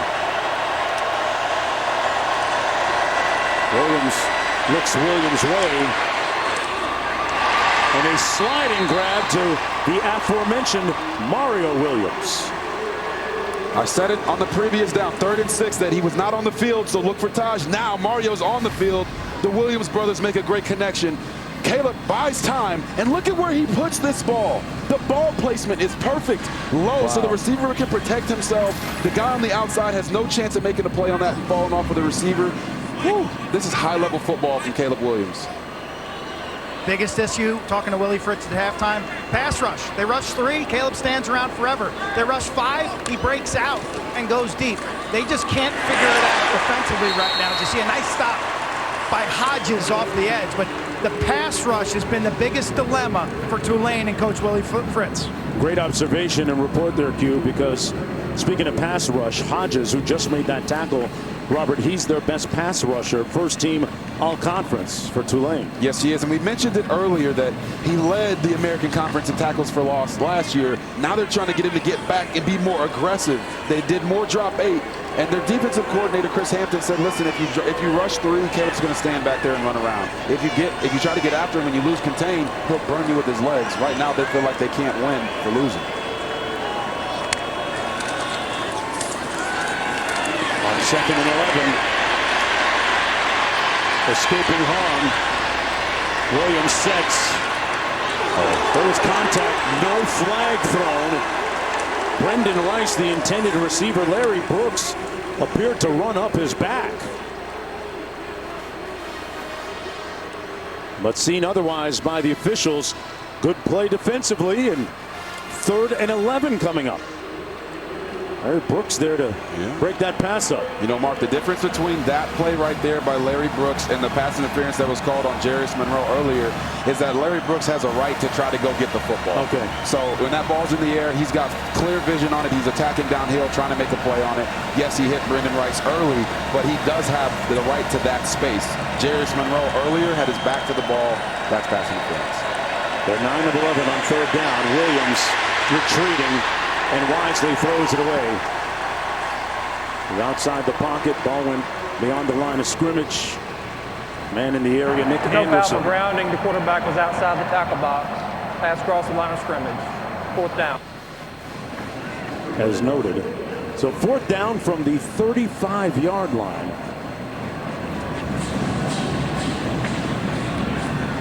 Dennis Lynch coming in to attempt a field goal. This will be from 52 yards out. Has a career long of 49.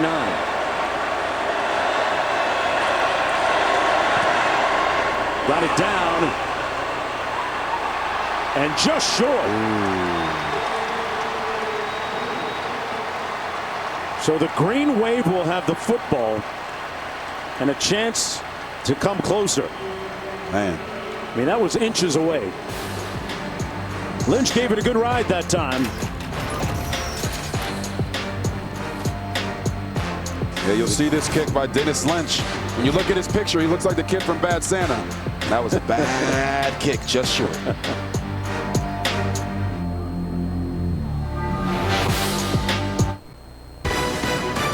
The Goodyear Cotton Bowl Classic is brought to you by Goodyear. Discover the possibilities. Goodyear, more driven. Capital One, what's in your wallet? And Allstate, reminding you that football season is mayhem. What a brilliant college football season it's been. Started with the Cricket Celebration Bowl in Atlanta, a game that went to overtime and was thrilling, and boy, things just kept building after that. And to this point, 7-point lead for the Trojan with 7:08 to go here in the third quarter. Rajay Spears in the backfield. Little RPO. Pass complete at midfield. It's caught by Deuce Watts. And now they're saying Sardme incomplete. You know, although Deuce Watts dropped that pass, I love what I just saw from Tulane's offensive line. You know, Mark, we talk about this. Go ahead. We talk about how many plays that they've had. And you can see this graphic. They're down 7 points, 31 fewer plays, 121 fewer yards. I mean, the list goes on and on. USC is letting Tulane hang around. This is a really good football team. Right. 1st and 10. For the toss into the boundary. Spears and good tackling led by Davis, number 9 there, coming up from his safety spot. Tell you what, guys were rattling each other's feelings with this kind of hard tackling.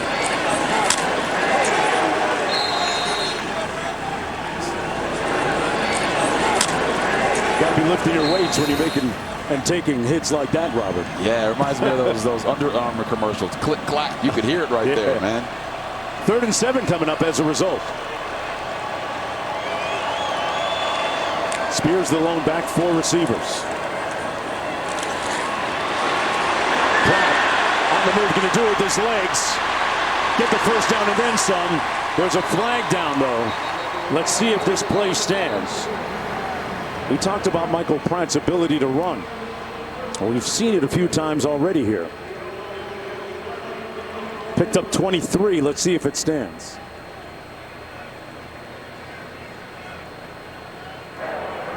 Personal foul, face mask, defense 51. 15-yard penalty from the end of the run, automatic first down. They're going to tack on a few more yards on that. And they're going to be in great field position here. Yeah, you're going to see 51 right there when he comes across. He grabs Pratt's helmet. The face mask pulls the neck back. He's going to feel that tomorrow. But right now, he's thinking about that first down as you see it right there. Ooh, that is painful. He got all of that one, like you said, Mark. But nice job by Michael Pratt. Not freaking out. Right. Use your legs. Go get the first down. And now, look, they're in threatening position to try to tie this game up. From the 24. Pratt keeps it himself, holding that ball high and tight.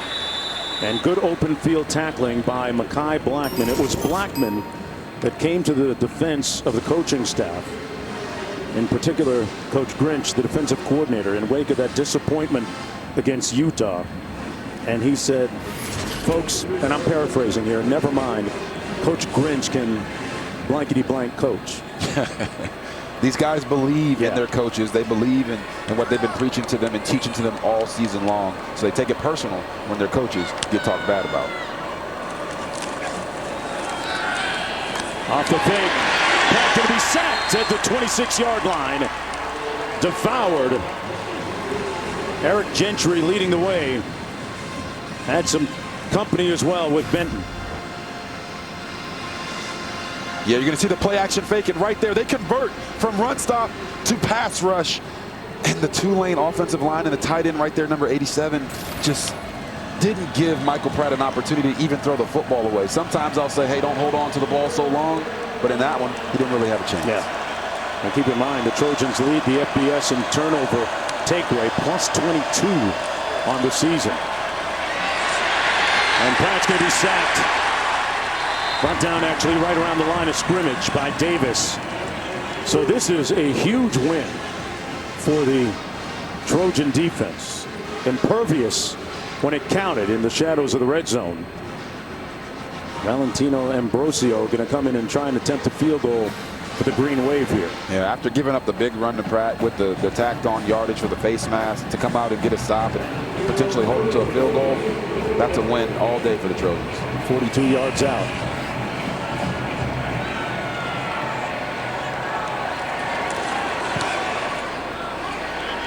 Clean. And then we got a 4-point game. And this matchup between the Pac-12 and the American Conference. You said it, Robert. The Trojans let the Tulane squad hang around. You see how excited Willie Fritz is about that. And his counterpart, we got to play some football. Back after this. Welcome back, everyone. Taco Bell is bringing the Live Más student section and its students to the Goodyear Cotton Bowl Classic today, folks. They're picking up the tab for students from each school so these passionate fans could come cheer on their teams. You know what I would say, Robert? The best nation in the world is a donation. Yes, sir. Nice move by Taco Bell. Man, brought him here free. Little over 4 minutes to go from the 3-yard line. Malik Brown going east-west and running out of room. Oh. And a late flag. Looked like we got a face mask. Boy. And they had him pinned inside the 10, Robert. Yep, you're going to see him reach, and there's the face mask. Man. Had his fingers all up in his kitchen there. Look at that. Get your fingers on my face. Oh, my goodness. They knocked out the cameraman. Is he okay? Wow. He took a hit.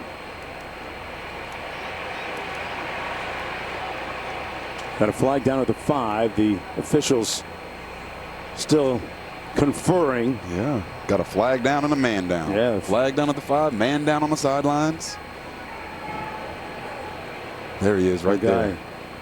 Readjust your hat, man. Looks like he's okay. Yeah. You okay? You okay? Yeah, I'm fine. Things happen pretty fast down here, doesn't it? Occupational hazard, bud. Keep your head on the swivel, my man. Always. He got the shot, though, Q, I'm sure. He got the shot. Money Did shot. you get the shot? I got it. That's what matters. There you go. You really got to be careful down here. During the return holding, receiving team number 10 is declined. Personal foul, illegal blindside block, 35 receiving team is accepted. Half the distance to the goal, first down. Wow, we had a lot going on there. So didn't quite go the way we were thinking with face masks. What? There was none. There was no face mask indication. And it's going to be backed up all the way to the 2-yard line.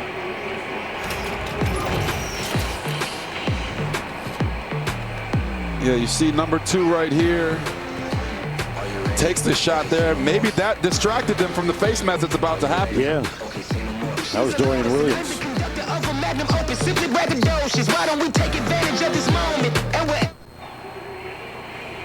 Want updates on the action? Just tell Siri, show me college football scores.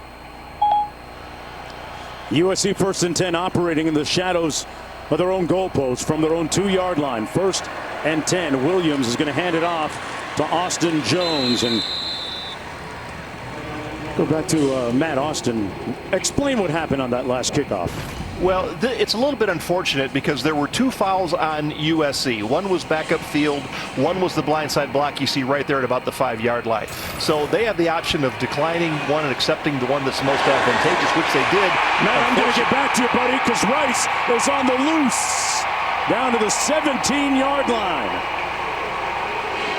So they have erased the penalties that cost them, and already in the red zone ready to score. They didn't get too cute on the first play. They ran the football against a defense that struggled stopping the run. And then on the second one, they allowed Caleb Williams to unleash a frozen rope down the middle of the field to Brendan Rice, who honestly looked like his daddy right there. Looking like Jerry Rice running down the football field. 74-yard pickup. From the 19.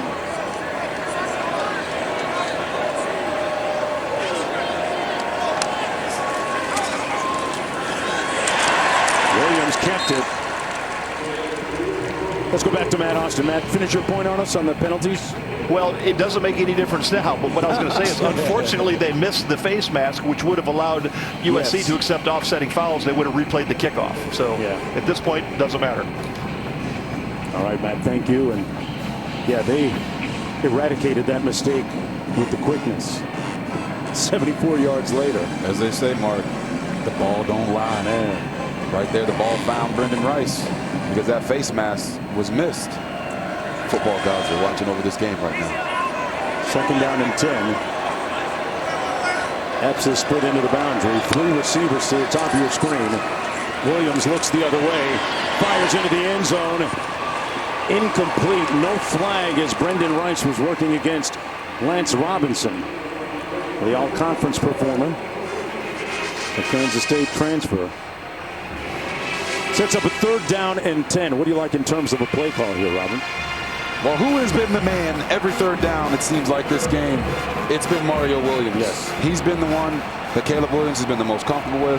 The matchup on the inside of the slot has been great and advantageous for him all day. This is him right here. Let's see if that's where they go. Raleek Brown, who's been targeted as a receiver a lot. The running back split to the top of your screen. There he is. Williams spins out of harm's way. Pulls. Caught! No signal. He was pushed out of bounds at the 1. Brendan Rice stunned like his daddy out there. What a catch. They mark it at the 1-yard line. Guys, I think this might actually be a touchdown. Watch, Brendan Rice makes this catch. Look at his feet. Touchdown. Touchdown. Woo! What a play. They'll be looking at this. Let's bring in Matt Austin. Matt, tell us about what you just saw in the replay. Because Lincoln Riley's thinking the same thing. As long as he extends the ball inside or over the pylon, this is a touchdown. Short of the goal line. The previous play is under further review. Yeah, if that ball's over the pylon or inside it, it's a touchdown. So you're going to need a good view from the end zone, and this might be it. There it is, and this angle isn't quite as definitive. You see him extend the football, but from that angle, the depth perception is a little skewed. Yeah. Talk to him about that depth perception, Mark. Watch, nice catch. Good awareness on the sideline. Call that toe drag swag. Stays in bounds. Ball's in the end zone. Yeah, that is a touchdown, people. What a play. Man. What a play. Brendan Rice has been on point. Some people out there wondered who is going to be the guy that stepped up because Jordan Addison wasn't playing due to an ankle injury and he's prepping for the draft. Yep. Well, so far we've seen it. Brendan Rice steps up. Mario Williams has been stepping up. Rice has 6 catches for 173 yards today.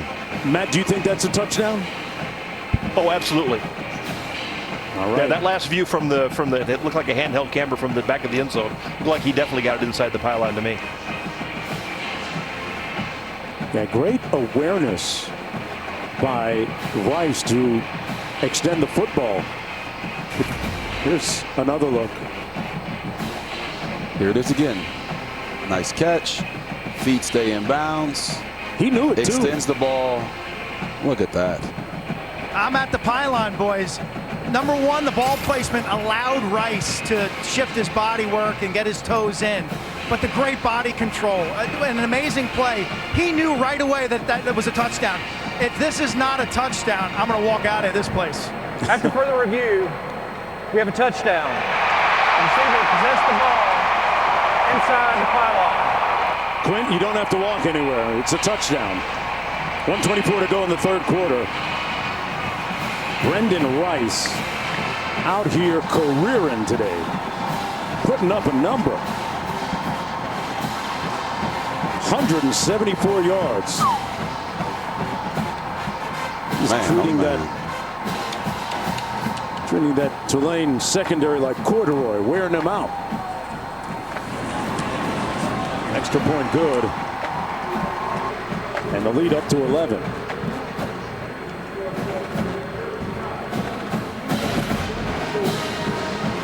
Look at the reaction. Yeah. He knew. And you talk about that drive, the two big plays that got them all the way down the field from their own 1 yard line. Brendan Rice. And then there's the reaction on the other side. The pendulum excitement from USC. And oh my goodness, I can't believe it. Yep. From the Tulane fans. Maybe we can get her some Cafe de Monde. Hey, that's always a good panacea. Great medicine for everyone's ills. Caleb Williams, meanwhile, 384 yards passing, and the meter is still running here in the third quarter. 26 of 40. And the most Heisman-like numbers. Very Heisman-like. and the thing that's the most impressive about this is that Caleb Williams came into this game not 100%. No business decisions. No, hey, I'll chuck it up to next year. He said, I'm going to come out here. I'm going to play with my guys. And to do that after winning the Heisman, after flying your whole offensive line to the ceremony, after all of the NIL deals and things that are going on in his life, football is the priority. That's awesome to see.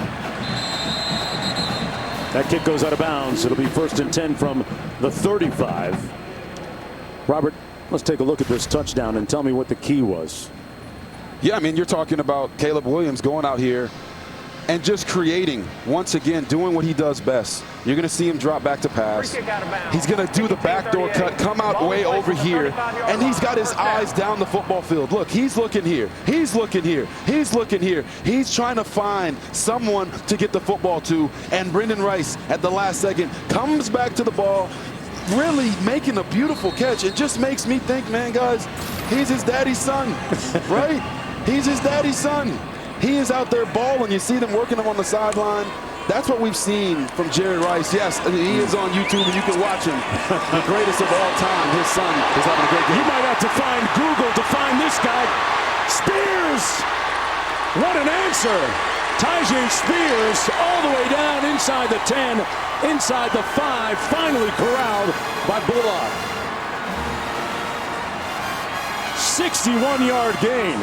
Hey, Tyjae Spears said, I got a baby bottle for you. Yeah. I'm going to baby bottle this USC defense. Look at him right down the middle. We call him Tyjae Shakespears, and he's got the moves, guys. I'm telling you, speed, power, vision. Right here, he tried to do to Kalen Bullock what Utah did to him, but Bullock showed, hey, I've been lifting these last couple months. Yeah. So he gets him down before he gets there. 8 straight games, over 100 yards rushing for Tyjae Spears. That fires incomplete. Intended for Deuce Watts. With Kai Blackman there in on coverage.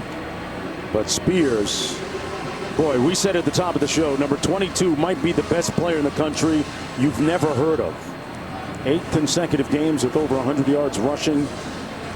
Came into the contest today with 15 rushing touchdowns. And his dad, who he says is his biggest supporter and biggest fan and his hero. Family watching in attendance. Here he is. Daddy, you proud of that? Touchdown, Tulane.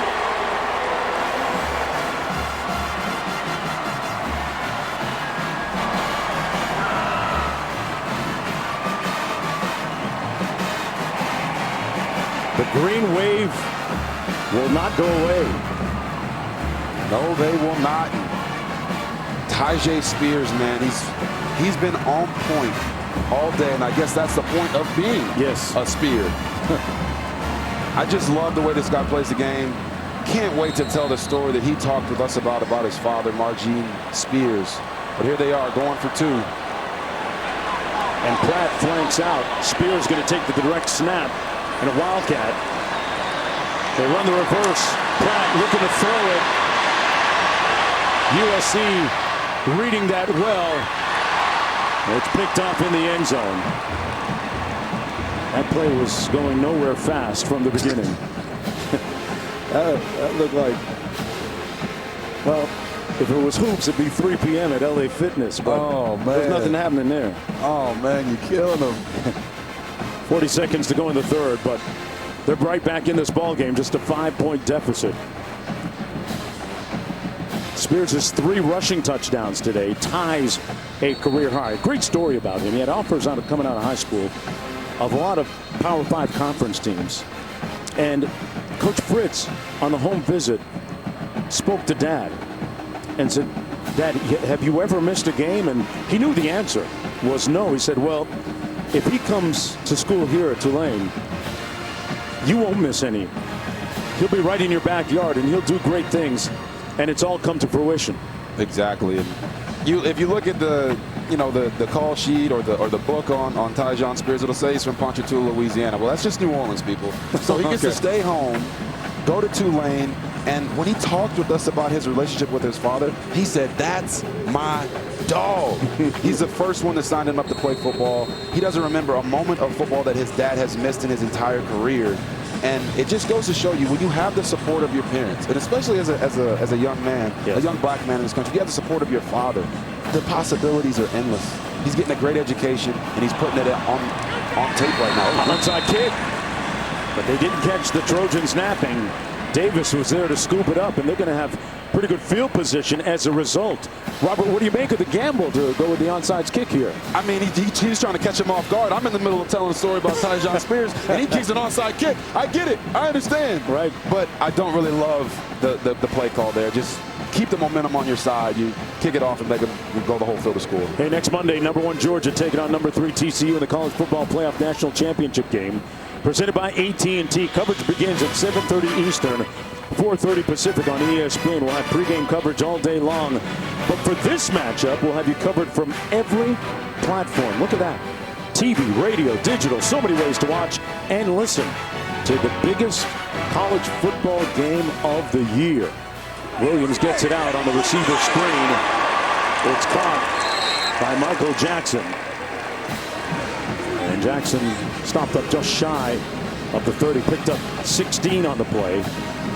Caleb Williams has hit 400 yards passing, and we haven't even finished 3 quarters of play. Oh, my goodness. And he's got 4 touchdowns to go along with it, which ties the Cotton Bowl record for touchdown passes. So there's going to be a lot more points in this game. I'm excited about that. Williams. Great feel in the pocket. He just feels the pressure and escapes. Wisely throws this one away. We're going to have a flag and an offsides. I think Williams knew he had a free one. Angelo Anderson, #3 right there, moved a little prematurely.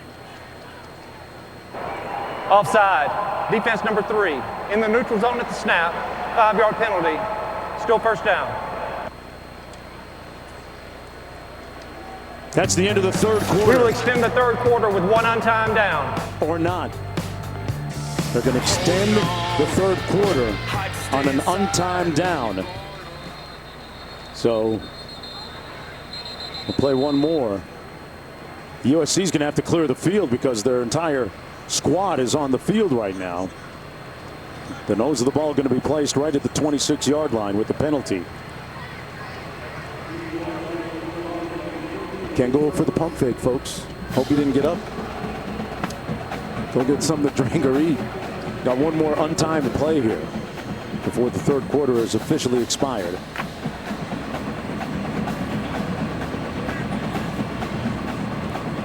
How many fans at home do you think put up the 4s? It's fourth quarter. Yeah. This is our time. They had to put them back down. They can do it again here in a second.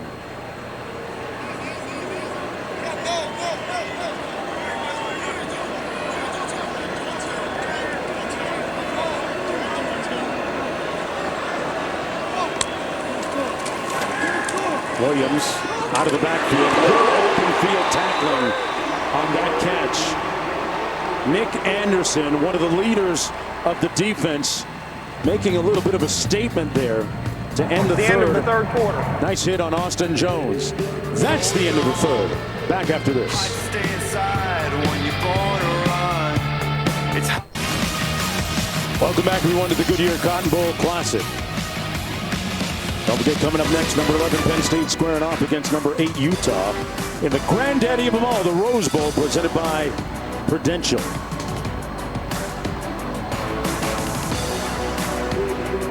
Who are you taking in that one? I'm going with Utah. You see what USC is doing right now? Yeah. And Utah beat them twice this year. So I just have a feeling that Cam Rice is going to rise to the occasion once again. Utah just a bad matchup for USC or not? They're just a really good football team, huh? Two really good football teams. They played 4 times. Both of them won twice. Williams down to the 18-yard line, caught by Kyle Ford. First down and 10. Like it when a big man like Kyle Ford, 6'3", 220 pounds, isn't afraid to go down and get dirty. Right? Go down and get the football, make the catch. That gives your quarterback more confidence that, hey, even if he's a little off, he'll still make a play for him. And for Caleb Williams, he's now had the 4th 400-yard passing game of his career.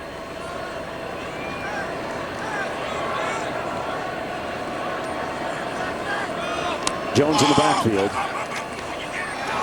He gets the carry. He's brought down after a gain of about 5 by Dorian Williams. Williams, one of those durable linebackers for the Green Wave. He and Nick Anderson lead the team in tackles with 115 and 108 coming into the game respectively. They are the backbone of that defense. Yeah, look at Nick Anderson's jersey. I mean, that bad boy is dirty. That's how you know you're playing linebacker. Right. You're flying all over the place. Him and Dorian Williams both over 100 tackles this year. And Williams actually has 5 sacks, so they might need to get him blitzing a little bit more to get Caleb Williams on the ground. 2nd and 6. Gets rid of it quick. Complete to Jones out of the backfield. Made a nice move and picked up the first down inside the 10. It'll be first down and goal for the Trojans.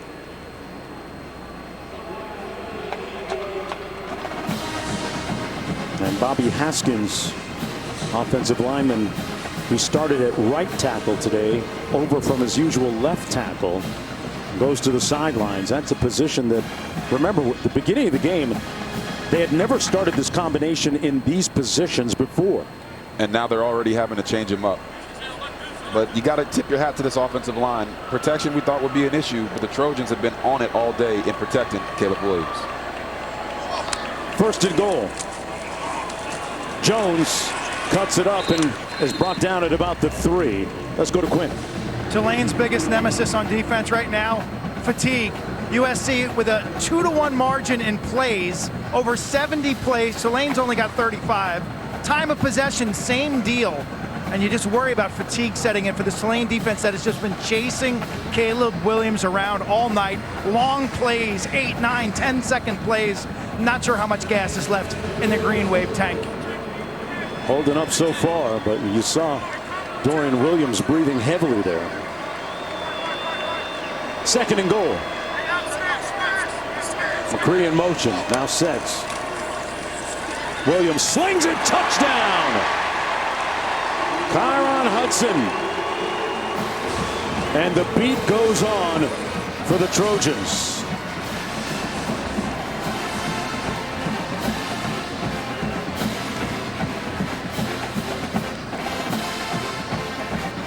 When my main man Mark Jones says he's slinging it, watch this viewpoint. Caleb Williams, slinger, looking like a shortstop playing baseball. Wow. He's got all the arm angles. We said at the beginning of the broadcast, he's got every golf club in his bag when he steps up to the range.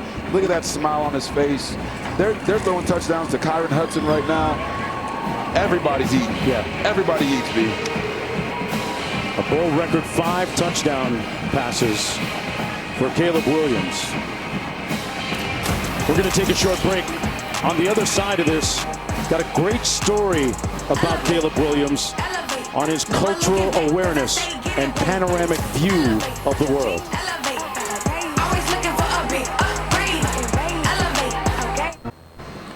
Welcome back, everyone. Aerial coverage provided by Goodyear, celebrating the challenge of road games everywhere. Are you ready for the road? Goodyear, more driven.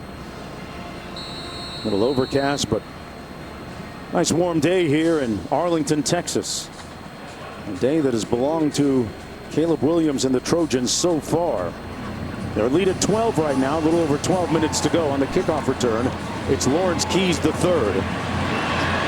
And Keys tripped up and falls down at the 33. Let's check in with the studio. Mark, we had a thriller here. ReliaQuest Bowl, Mississippi State, Illinois tied. Final minute, Simeon Price, 28 yards to the 2-yard line. Yeah, and they're setting up for the field goal, and he takes it all the way down, almost gets into the end zone. And then Massimo Biscardi, 27 yards out. It's good. 4 seconds left now. Mississippi State up by 3. First game without Mike Leach. They're going to beat Illinois to win this bowl game. 4 seconds left. Illinois with a little pitchy woo-woo. Just tackle him. Get him down. And it turns out to an all-time bad beat here. The line was Mississippi State minus 3.5. Marcus Banks goes to the house. 60 yards, and Mississippi State wins this one 19-10 to cover. Are you kidding me? Shout out to SVP and Stanford Steve. Back to you, Mark, RG3 and Q. Yeah, great run a second ago here by Tajay Spears.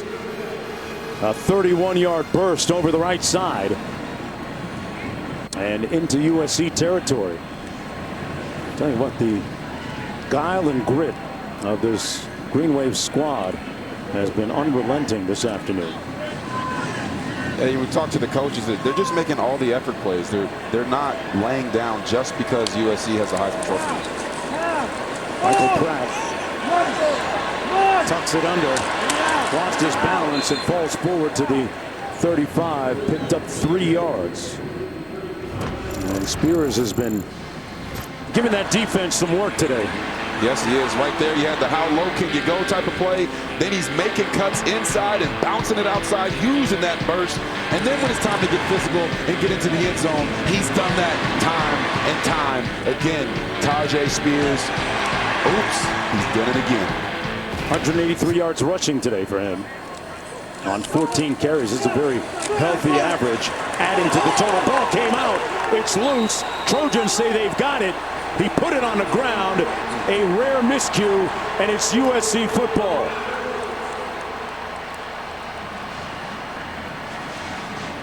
As you see the look of disbelief there on the fans' face, it's Tajay Spears having a great game. Ruling on the field is a fumble recovered by the defense. First down, USC. Take another look here. Spears was approaching 200 yards rushing. Yeah, just had that ball knocked out by Mekhi Blackman. That's why he was all Pac-12 this year. Back with more after this.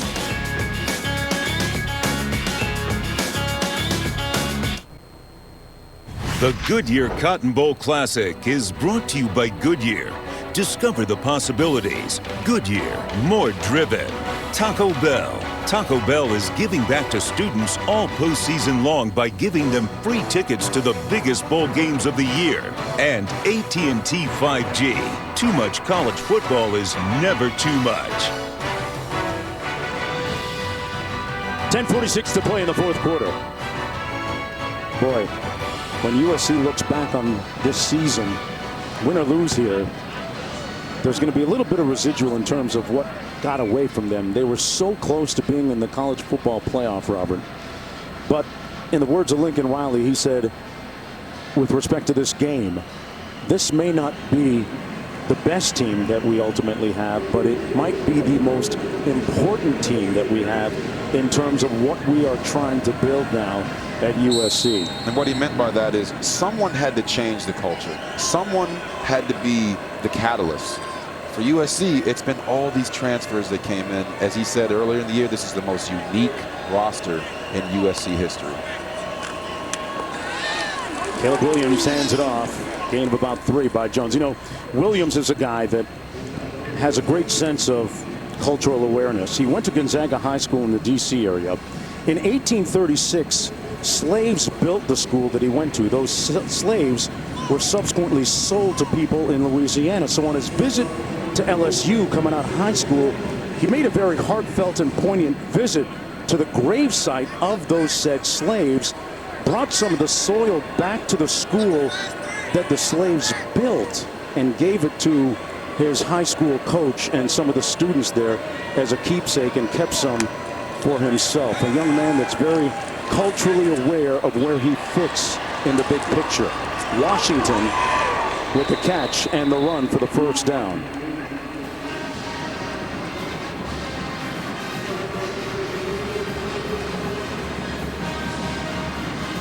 You know, Mark, part of that story that's so impactful is it all stems from his parents. Right. They've been planning this. They had the Breakfast Club workouts that everybody heard about at the Heisman, and if you didn't, this kid was, you know, 10, 11, 12 years old, getting up at 5 a.m. in the morning, working out, had a nutritionist, had a personal coach, a mental coach. Everything he's done in his life has been prepared him to be in this moment, and he's maximizing now. On the block, the jargon is before the block snap, excellence. false start, offense, 76. 5-yard penalty, first down. And Caleb Williams certainly has it. And it just goes to show you that we talked about Tyjae Spears and how his family supported him, and Caleb Williams and how his family supports him. It's okay to have a plan. It's okay to dream big. You know, reach for the stars, and if you don't make it, you land amongst the clouds. All the cliches you can possibly think, but there's no substitute for hard work. And you're seeing his hard work and the hard work of all these players that are playing well on the field today.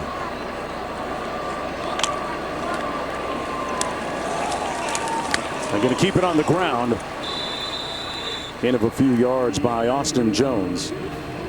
Lincoln Riley actually told me he remembered the home visit that he made when he was recruiting Caleb Williams to Oklahoma, and how mom and dad covered every single detail. They asked about every minute variable, what the deviation might be each way. Think about the fact that he went to Oklahoma knowing that Spencer Rattler was going to be #1, right? Yeah, at the time. Yeah. Didn't matter to him. 2nd and 13. Little receiver screen complete to Washington. Out there spinning like a DJ and making music on that secondary. First down to the 42-yard line. A 17-yard gain by Taj Washington. It just makes it so easy for the quarterback when you can throw a ball at 1 or no yards and your receiver goes out there, does a couple spin cycles, and turns it into 17. Taj Washington is out there looking real presidential right now. A score here would really put the Green Wave in a deep hole. Malik Brown in the backfield. And you've noticed USC is really milking the clock now. They're not just going pedal to the metal all the time. Changing gears as Brown does here, trying to get to the edge. And they string it out. He was lucky to get back to the line of scrimmage. Lance Robinson there, the all-conference performer. And you see, you talked about the Green Wave. They're not laying down. Right. 4 guys running to the football right there, out of bounds. They're, like I said, they're doing all the effort plays.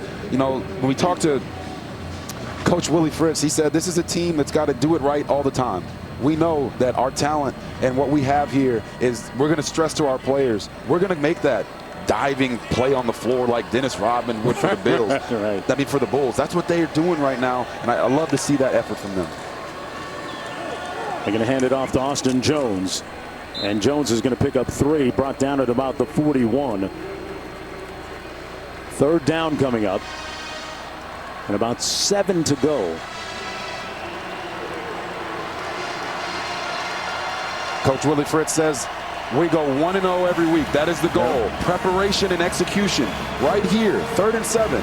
They got to try to go 1-0 on this play to get themselves an opportunity to go and get back in this game. Yeah, Michael Pratt anxious to take the field again. But he's been on the sidelines for the majority of the game as Trojans have dominated time of possession. Here we go, 3rd and 7. Blitz coming. Got rid of it quickly. And that's why he's a Heisman Trophy winner. Bynum with the reception at the other end. I feel like every other big moment, they're just rolling Caleb Williams out, giving him run pass options. And right here, hits that 4th step, 5th step, boom, puts it on the money. Terrell Bynum. And they're spreading the ball out to so many different guys. It's really hard to just key in on one single guy. 448 passing yards today for Caleb Williams. Yeah, he really is magic, man, isn't he? Gucci. He's Gucci. 1st and 10.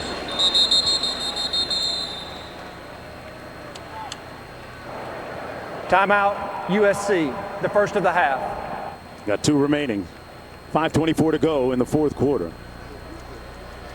Half we expect Williams to be wearing a Louis Vuitton robe and Gucci slides in the locker room after the game. And he's been on the 1s and 2s today. Oh, Robert Griffin III? Oh, yeah. Get it, Rob.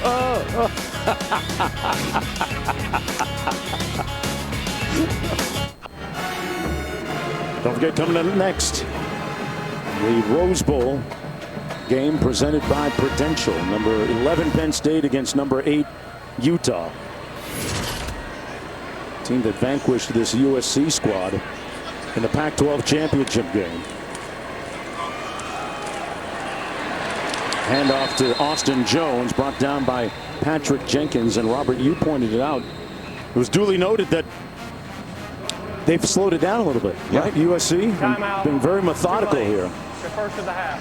And Tulane has noticed they call a timeout here with 5:16 to go. Let's go down to Q. Well, a valued member of the Tulane football family would not miss this game, and that is Devin Walker. He was a safety 10 years ago, back in 2012. Started on as a walk-on, worked his way into the starting lineup. In September of 2012, he collided with a teammate in a game and injured his C4 vertebrae, paralyzed from the neck down. Came back to school in 2014, graduated with a degree in cell and molecular biology. He continues to pursue a master's in neuroscience. He's here today in the front row, and what a great example about how our lives are not defined as much by the events or the occurrences, but more so by our reactions. Wow. And his indomitable spirit. He wouldn't miss this game, the biggest in Tulane history since, what, the late 1930s. Devin Walker. Amazing, Q. Simply amazing. Pass complete to Jackson, who made the catch. A real triumph of the human spirit. When you think about that young man's journey. Timeout, Tulane. Molecular biology. 30-second timeout. There's a guy that can tutor me when I decide to go back to school. Oh, no doubt about it. I mean, molecular biology. I don't even want to know what they're studying over there. Well, it's week 17, and we have a big AFC Monday night football matchup for you. Josh Allen and the 12-3 Bills take on Joe Burrow and the 11-4 Bengals. 8:15 Eastern, 5:15 Pacific on ESPN, ABC, ESPN2, ESPN Deportes, and ESPN Plus. Our coverage begins with Monday Night Countdown on ESPN2 at 7 o'clock.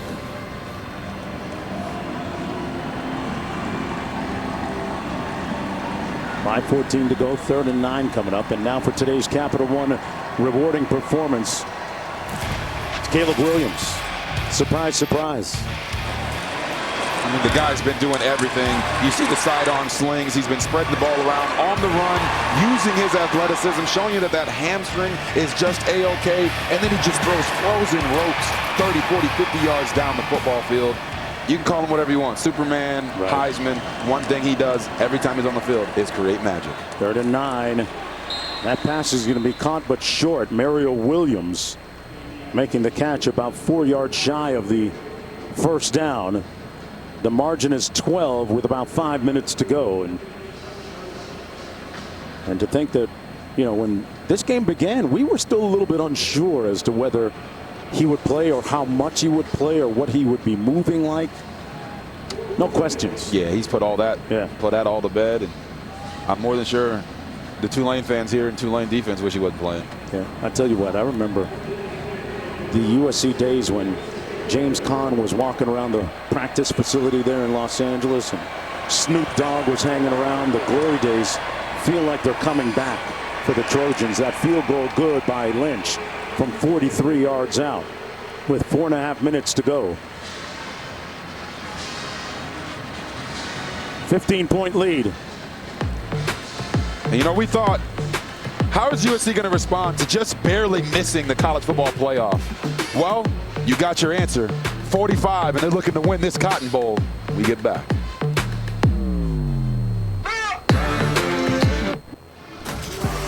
Welcome back to the Goodyear Cotton Bowl Classic.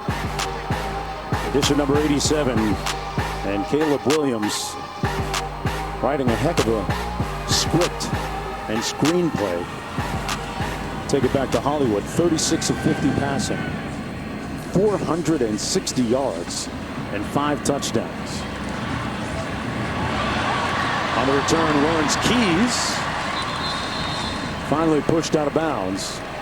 And it'll be 1st and 10 for Michael Pratt. 4:23 to go. Don't forget the Rose Bowl game presented by Prudential coming up next right after this one. Penn State against Utah. So now when you look at Tulane and, you know, what can they do moving forward? Look, Michael Pratt only has 10 pass attempts so far in this game. 10. They've got 293 yards rushing. So whatever way they can get it done, big plays, running the ball or throwing the football, they got to get the ball down the field quickly in a hurry. They're down by 2 scores. This game's not quite over. And Tulane has the playmakers to make it happen. Got to get to work quickly here. Pratt fires. Complete over the middle. There it is. Deuce Watts. Deuce on the loose. One guy to beat. Finally tripped up. 3 yards away from a quick response. Covington swiped at him and tripped him up. You see him right here working in the slot. Takes the catch. Look at him get his legs up. It's like, oh, he can make it. Oh, my goodness. He just comes up a little bit short, but big-time play right on cue. 59 yards in all. And there it is. Spears with the touchdown. They came right back in 2 plays with an answer. A resounding one. My, oh, my. Look at that reaction from the USC fans and the excitement from the Tulane fans. Tajay Spears right up the middle. He fumbled last time he carried it. This time he protects the football. And he puts Tulane back in this bad boy. We got a game, man. Wow, we got a game. His 4th rushing touchdown of the day. Look at that. They only used 23 seconds on the clock and got a touchdown score. The margin is at 8. It's a 1-score game with 4:07 to go. Thus, this next series offensively vitally important for the Trojans. Yeah, that's what Trojan Nation is thinking right now.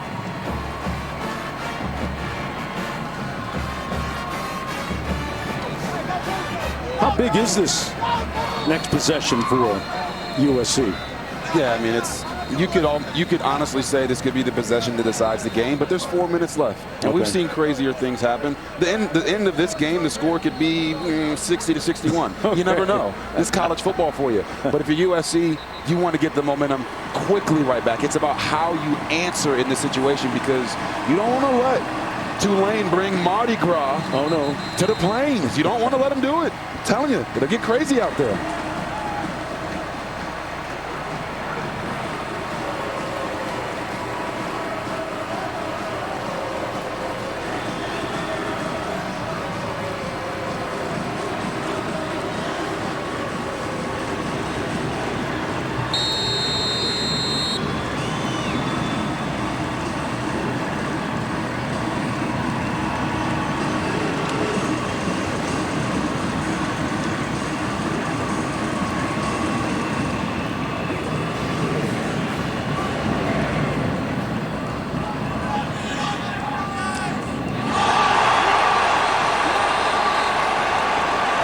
Let's see where they spot this at the 1-yard line. 1st and 10. 99 yards away. He did signal for the fair catch, but couldn't corral it.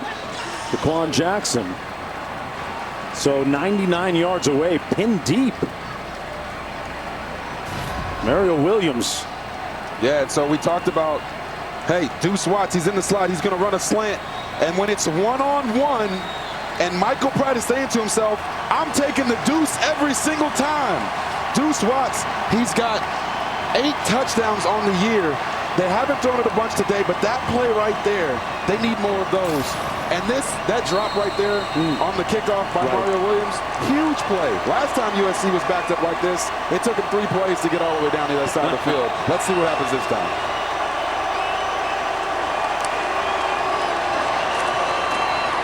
They're going to run it on 1st down.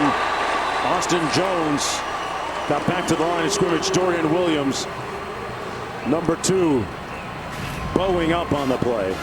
Here's the critical drop a moment ago. Man. Going for the fair catch, didn't quite look it in. Now they're backed up in their own territory. 2nd and 10 coming up.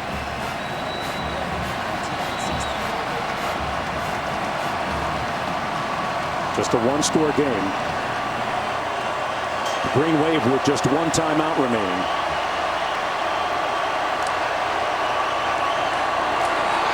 Oh, we're going to have a safety. Jenkins with the tackle, and it's a safety, and they'll get the football on the kick. What a cataclysmic turn in favor of the Green Wave.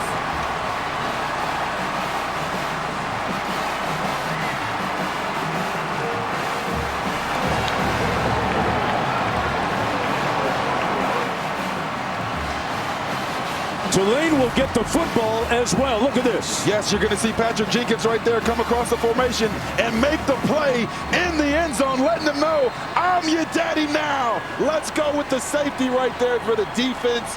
Tulane, the Green Wave, it's off the hinges. This game is out of control. Look at the reaction of Willie Fritz.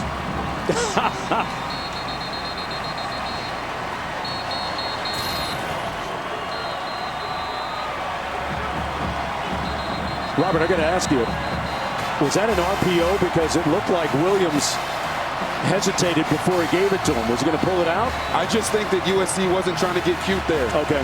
Right? You're backed up in your own territory. In the previous drive when they were backed up, they ran the ball, got a little bit of a cushion, and then threw a shot down the field. I think they were really just trying to get the ball out of their own area, and the offensive line allowed Patrick Jenkins to go all the way across and penetrate with authority. Q.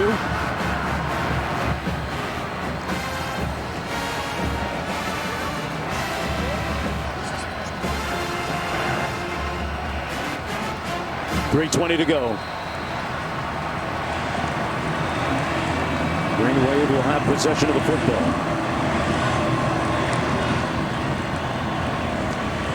And the Trojans with Key on the return. Start to the 34. The Trojans will rely on its defense. Let's go down to Q. Willie Fritz has been coaching college football for 30 years, but there was a time that he was a player himself for Pittsburgh State. Back in 1981, he was a defensive back with a mohawk you can't beat. And guys who wear mohawks like that, they don't quit. And that's what's on display right now. His players see that on his office wall when they come in to visit. Yeah, this game being off the hinges doesn't bother that man at all. See that look on his eyes? They scored in 2 plays the last time they had the football. Spears in the backfield beside Michael Pratt. And he's sacked back at the 21-yard line by Thule. The defensive player of the year in the Pac-12 with one of the biggest defensive plays of the day for the Trojans. You're going to see him there, right off the edge. Tuli Pelotu, 12.5 sacks on the year, FBS leader. And when you're behind and he gets to pin his ears back and go forward, that man is dangerous. First-team All-American as well, 2nd and 23. Spears between the tackles, stays on his feet, and got back a good chunk of that yardage. Man, is he a talented guy. Got 12 yards on that scamper. It'll be 3rd down and long coming up. They've got 1 timeout remaining. USC has 2. I don't know if they'll do it here, but I wouldn't be afraid to run the football again. If you're going to go for it on 4th down, at least get it manageable. Put the ball in the hands of your best player. Pratt almost got sacked on the run. Oh. Nice straight arm, put it on the ground, but he was down. He hit the turf. Nick Figueroa in hot pursuit. A 5-yard gain on the play. It's 4th down coming up. And Mark, this is a big moment. When we talked to his offensive coordinator, Jim Swoboda, he said, Michael Pratt is a competitor. He wants the ball in his hands in crucial moments of the game. What more crucial moment is there than 4th and 6? with a minute left in the game. They need this. They need it. What is Michael Pratt going to do?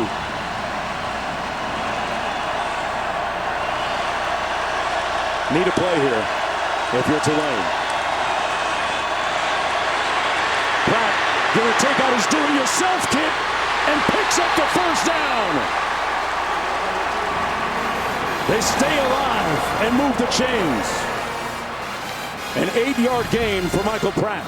Well, I said he wants the ball in his hands in the most crucial points of the game. So what did he do? He took it into his own hands. Like you said, he took out your do-it-yourself kit, put his shoulder down, let his team know he's going to put him on his back to get that first down. And the Green Wave called timeout. Timeout. Tulane. Their third and final. Their final timeout of the ball game with 1:08 to play. Michael Pratt looked like he was cut or got hit. Hey, don't forget to tune into the Ram Trucks postgame directly following the game. What a thrilling finish, and a helpless-looking Caleb Williams on the sidelines looking towards the heavens for another opportunity, perhaps. I'm not sure he's going to get one with just 1:08 to go and his defense on the field. Boy, Robert, this is why college football is so unique and so wonderful, right? Yeah, games like this. You just don't know what to expect, ever. Expect the unexpected when it comes to college football. And I just love the way this game has gone back and forth. Tulane's been down by 14 at times. USC seems like they've been in complete control. And now all of a sudden, Michael Pratt and Tajay Spears are saying, the Green Wave, we're not going away. No timeouts remaining for Tulane. Only a touchdown will do.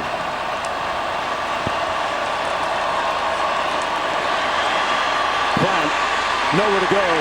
He's going to be brought down to the 42 by Figueroa, the academic All-American, and the clock running. They're out of timeouts, Tulane. From the 42, it's 2nd and 14.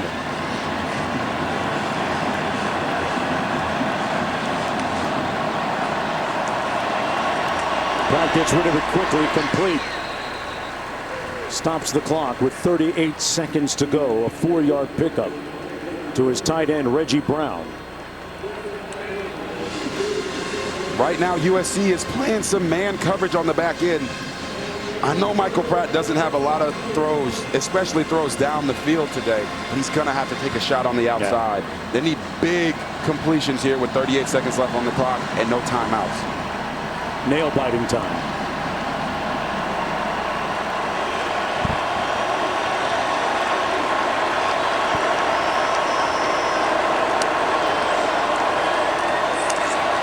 Pratt batted down at the line of scrimmage, incomplete. Under a frenetic and fierce rush by that Trojan front. You're really going to build an incomplete pass. 4th down. They brought some smoke. Yes, they did. Michael Pratt's in the pocket. Looks like he's going towards his tight end, right across the middle. Oh, not gonna lie, guys. The fact that got knocked down probably saved an interception. Sometimes a quarterback, it's okay to be lucky.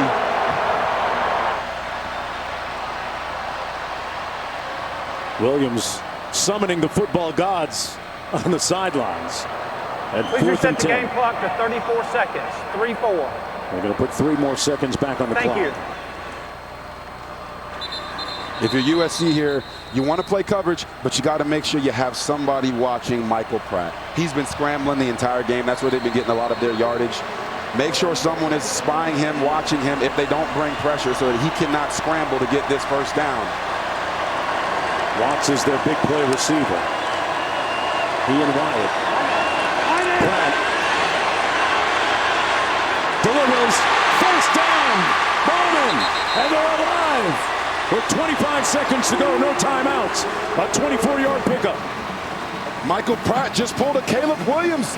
Used his legs to create, kept his eyes down the field, and got a completion down the middle. He spikes it to stop the clock, Robert, with 22 seconds to go.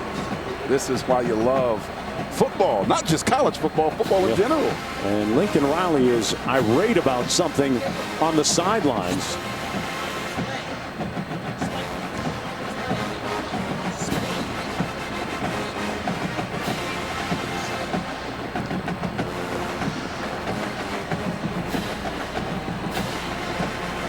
2nd and 10.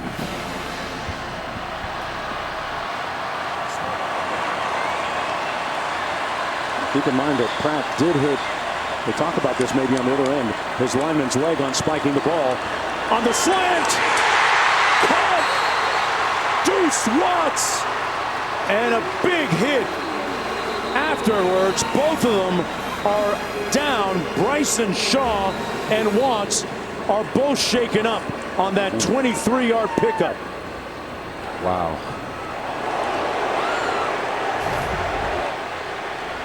You see, an incredible turn of events. Helmet-to-helmet contact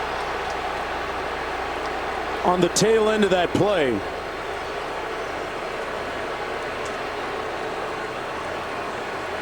Let's bring in Matt Austin. Tell me previous about plays under further the call review here. for potential targeting. Potential targeting, Matt Austin. Bryson Shaw, number 27, made the hit. What are your thoughts? Well, for it to be targeting, in this case, it has to be with the crown of the helmet.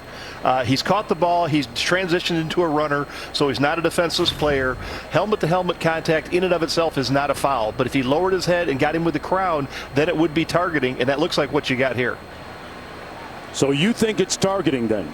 I do. He's not defenseless because he started to run, as you pointed out. But boy, you could feel that hit, Robert. Yeah, I agree with Matt. It is targeting. You heard Matt talk about the defenseless player. Because he caught the ball and turned upfield, he's no longer defenseless. It's not like he's in the air in the act of the catch. But the crown of the helmet was hit. And then you see the reaction after the play. That's why we want to take the helmet out of the game. That's why some of these measures, all these rules right here that you see have been taken into place because of things like this. Wow, they both slow to get up. Still waiting for the final call. They're still having a look at it, and you see Bryson Shaw on your right. A little wobbly coming off the field. But what a catch and run by Deuce Watts. 73-yard touchdown catch last week in the American Conference title game. He's the fastest of their receiver group. And they are having an extra protracted look at this. And it gives Tulane, who's out of timeouts, a chance to get a couple plays called here, right, Robert? Yeah, there's a couple things going on here, right? Obviously, you're most concerned for both players on the field, making sure that they're okay. And then moving forward, now USC's defense has had a chance to rest because of this long review.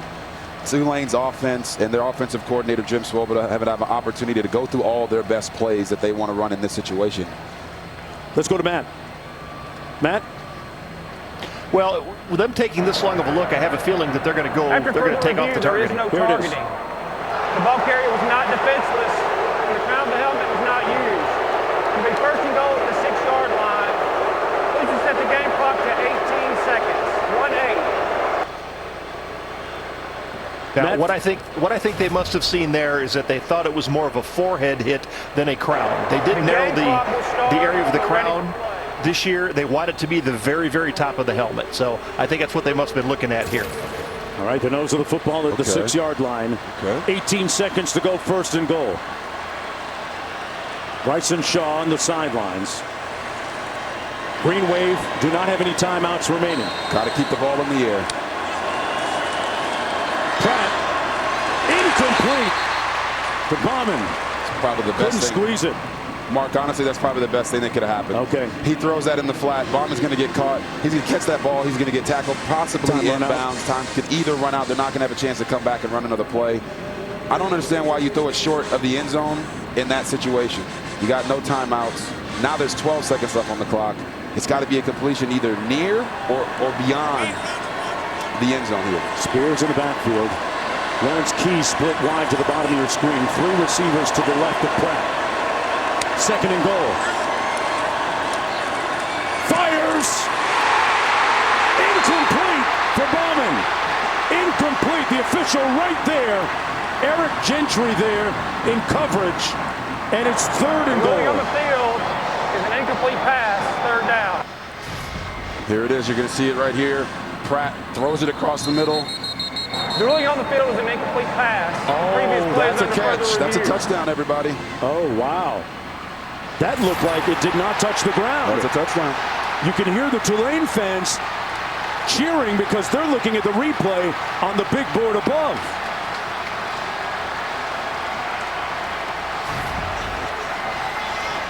Here it is again. You're going to see he doesn't catch it clean, but when he goes to the ground, the ball never touches the ground.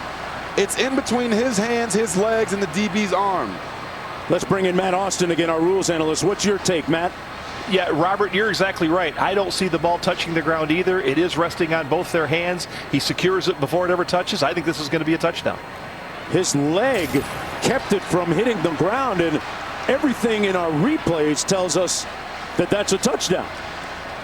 You know, sometimes it helps to have a pair of McThickens for legs so that ball can't touch the ground. I'm not mad at him. And a helpless look etched across the countenance of the Heisman Trophy winner on the other side of the field right now. Alex Bauman appeared to have his leg underneath the football.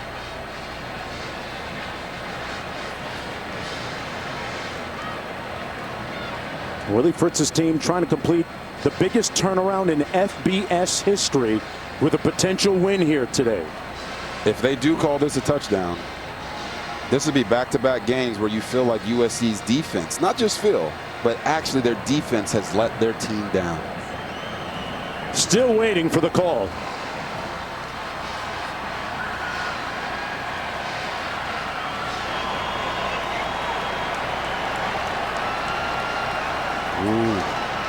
Thousands of judges here. Here's the call. After further review, the ball did not touch the ground. It's a completed pass.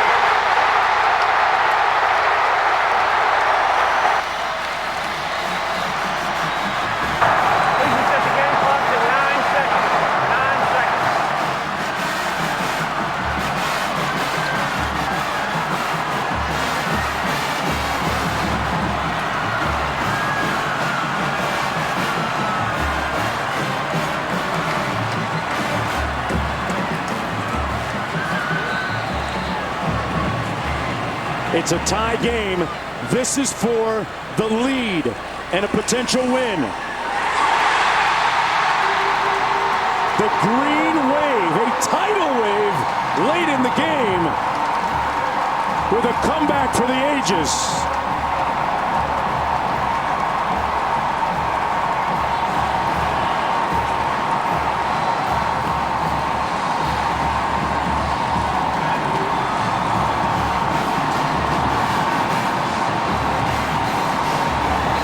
Tulane has its first lead of the day.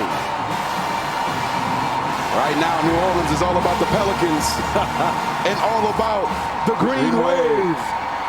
Oh, man. One of the most storied comebacks in school history. Michael Pratt alchemizing what looked like a dire situation into one of the best comebacks we've seen this year in college football. And stunned Trojan fans in his wake. If Tulane can hold on, 9 seconds left in this game, they're going to be doing the hot boy Ronald dance in the locker room. Hey, and that has nothing to do with Ronald McDonald for any analysts or play-by-play guys out there that may have gotten that wrong. We're not going to say any names. No, not me.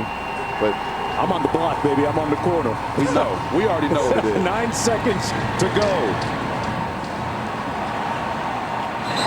USC gets down quickly. They got 7 seconds to operate. They've got 2 timeouts, but you're looking at something that would be beyond miraculous at this point. That is the Heisman Trophy winner, though. He is the magic man. But it's going to take a whole lot of more magic from everybody else on the field to pull out a win here.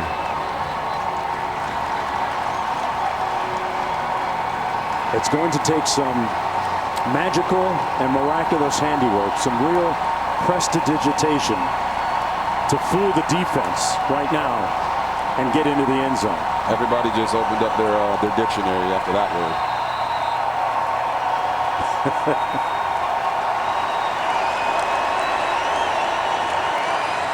Williams downfield. Incomplete with 2 seconds to go. Wow. Intended for Mario Williams.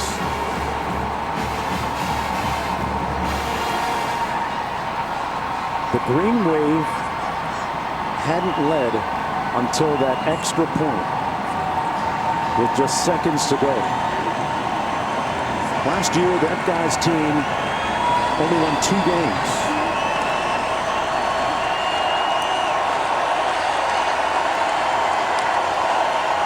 One chance for Caleb Williams. They're going to try a bunch of laterals here. Still on his feet.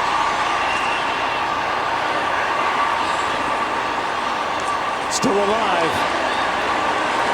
Not advancing the ball a whole lot. And that might be it. It's over. Tulane wins.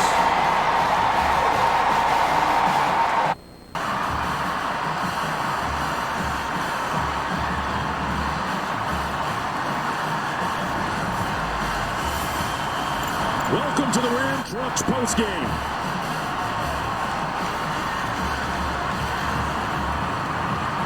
Where the Green Wave have defeated the Trojans. Let's go downstairs to Quinn, who's with Willie Fritz. Coach, congratulations. What just happened? I'm not sure. No, great job by the coaches. It's a hell of a play. We were debating whether or not the onside kick. The book kind of told us it was slightly towards kicking it deep. Obviously, it was great that we got it on the one and got the safety. And in the offense, you know, we haven't had a whole lot of 2-minute situations like that since the Houston game, and they executed it to perfection. How do you best describe the big picture, the turnaround from 2 wins now to 12, the biggest in FBS history? Well, you know, just good quality kids. They've worked hard. It's a little more than that. There's some good quality coaches as well. I don't know about that. What is your reaction to this win, Coach? Well, we're excited. It's a huge win for Tulane. This is big, you know. This program has had some success at times, but you know, it's big for the university, the city, you know, and obviously our football program. You're not much for hyperbole, Coach. This was something else. Well, it was something it was. How about that heart attack? Mark. Coach Fritz, a monument to modesty. He did a fantastic coaching job this year and sends USC home with its 2nd consecutive defeat. What an ending here on January 2nd, a day that will go down as one of the best in school history in terms of football for the Green Wave. Robert, some final thoughts on how it ended. Yeah, you know, there's a quote that says expectation without effort is called entitlement. And I thought we saw a tremendous amount of effort from both teams out there on the field. But for Tulane to claw their way back into this game, their quarterback not even having over 20 passes in the game. Right. And Tyjae Spears, what an unbelievable effort by him, and Ballman with the catch at the end for the touchdown. Just incredible moment. This is why we love football. You see the reaction from the fans. You see the team storm the field. I just love football. I love my job, and I'm just blessed to call these games with you, my man, Mark Jones, and this wonderful crew. And that was a great finish.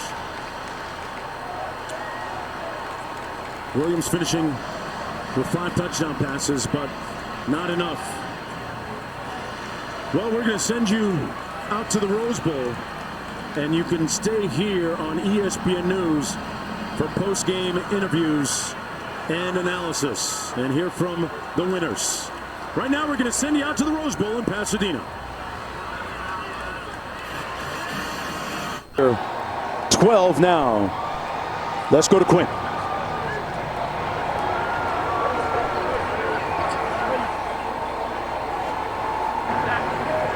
Hi, everybody. My name is Quinn Kesnick.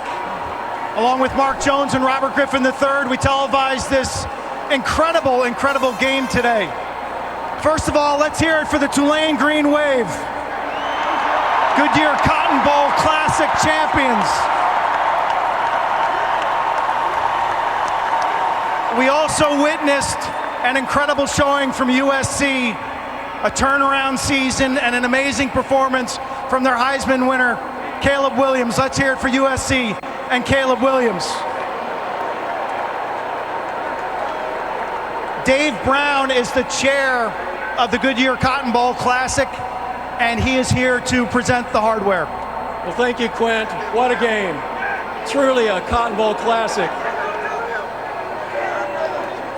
Now let's pass out some hardware and celebrate our defensive and offensive MVPs.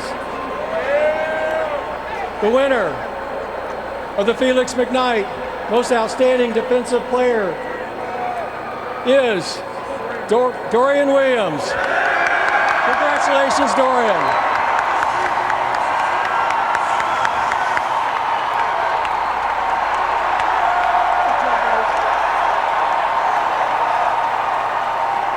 Dorian, I'm throwing an audible. What was going through your mind down 45-30?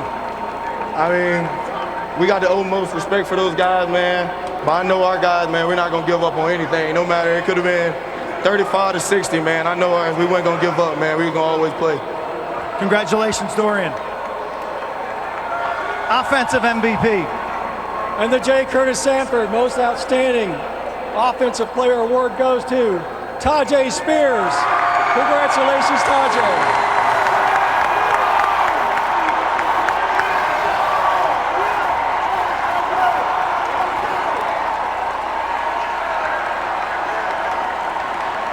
Every time it looked like the green wave was out of it, boom, there goes 22. How do you best describe your performance? That dude right there, he lead me every day, man. They open holes up for me, I just hit them, man. I'm so thankful, bro. I'm so thankful. We spoke about the relationship you have with your dad, who's here watching from upstairs, who started all of this.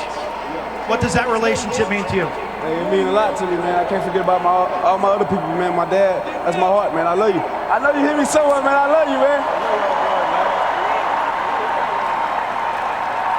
How do you characterize the play of your quarterback, Michael Pratt? We had that whatever it took mindset. And you see him, he came through at the end, man. He's amazing. He should be up here winning this MVP trophy.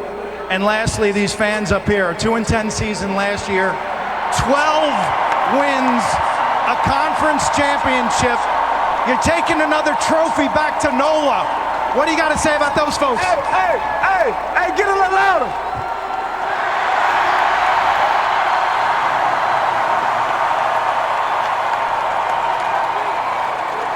There's going to be a good party in NOLA tonight. Dave. And now it's my honor to present the Field Scoville Trophy to the champions of the 87th Goodyear Cotton Bowl Classic, to Coach Fritz and the Tulane Green Wave.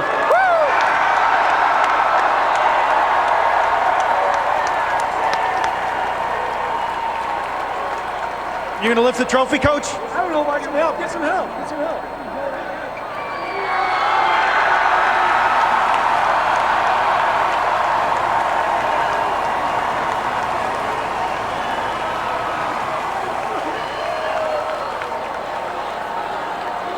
You've been coaching this game for 30 years, but this game will always be special.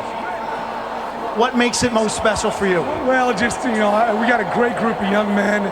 Before I get going, I want to thank the Cotton Bowl and everybody involved with the Cotton Bowl. Just incredible hospitality. We loved it here this week. Every time I turned around, they were doing something special for us. So thank you, Cotton Bowl. And also, I want to thank Green Wave Nation. Wow! Great job, everybody showing up in force. What a crowd, man. You guys came up here and dominated Dallas. Great job, Green Wave Nation. Thank you all. Coach, congratulations. Thank you. Mark, Robert. What a crescendo.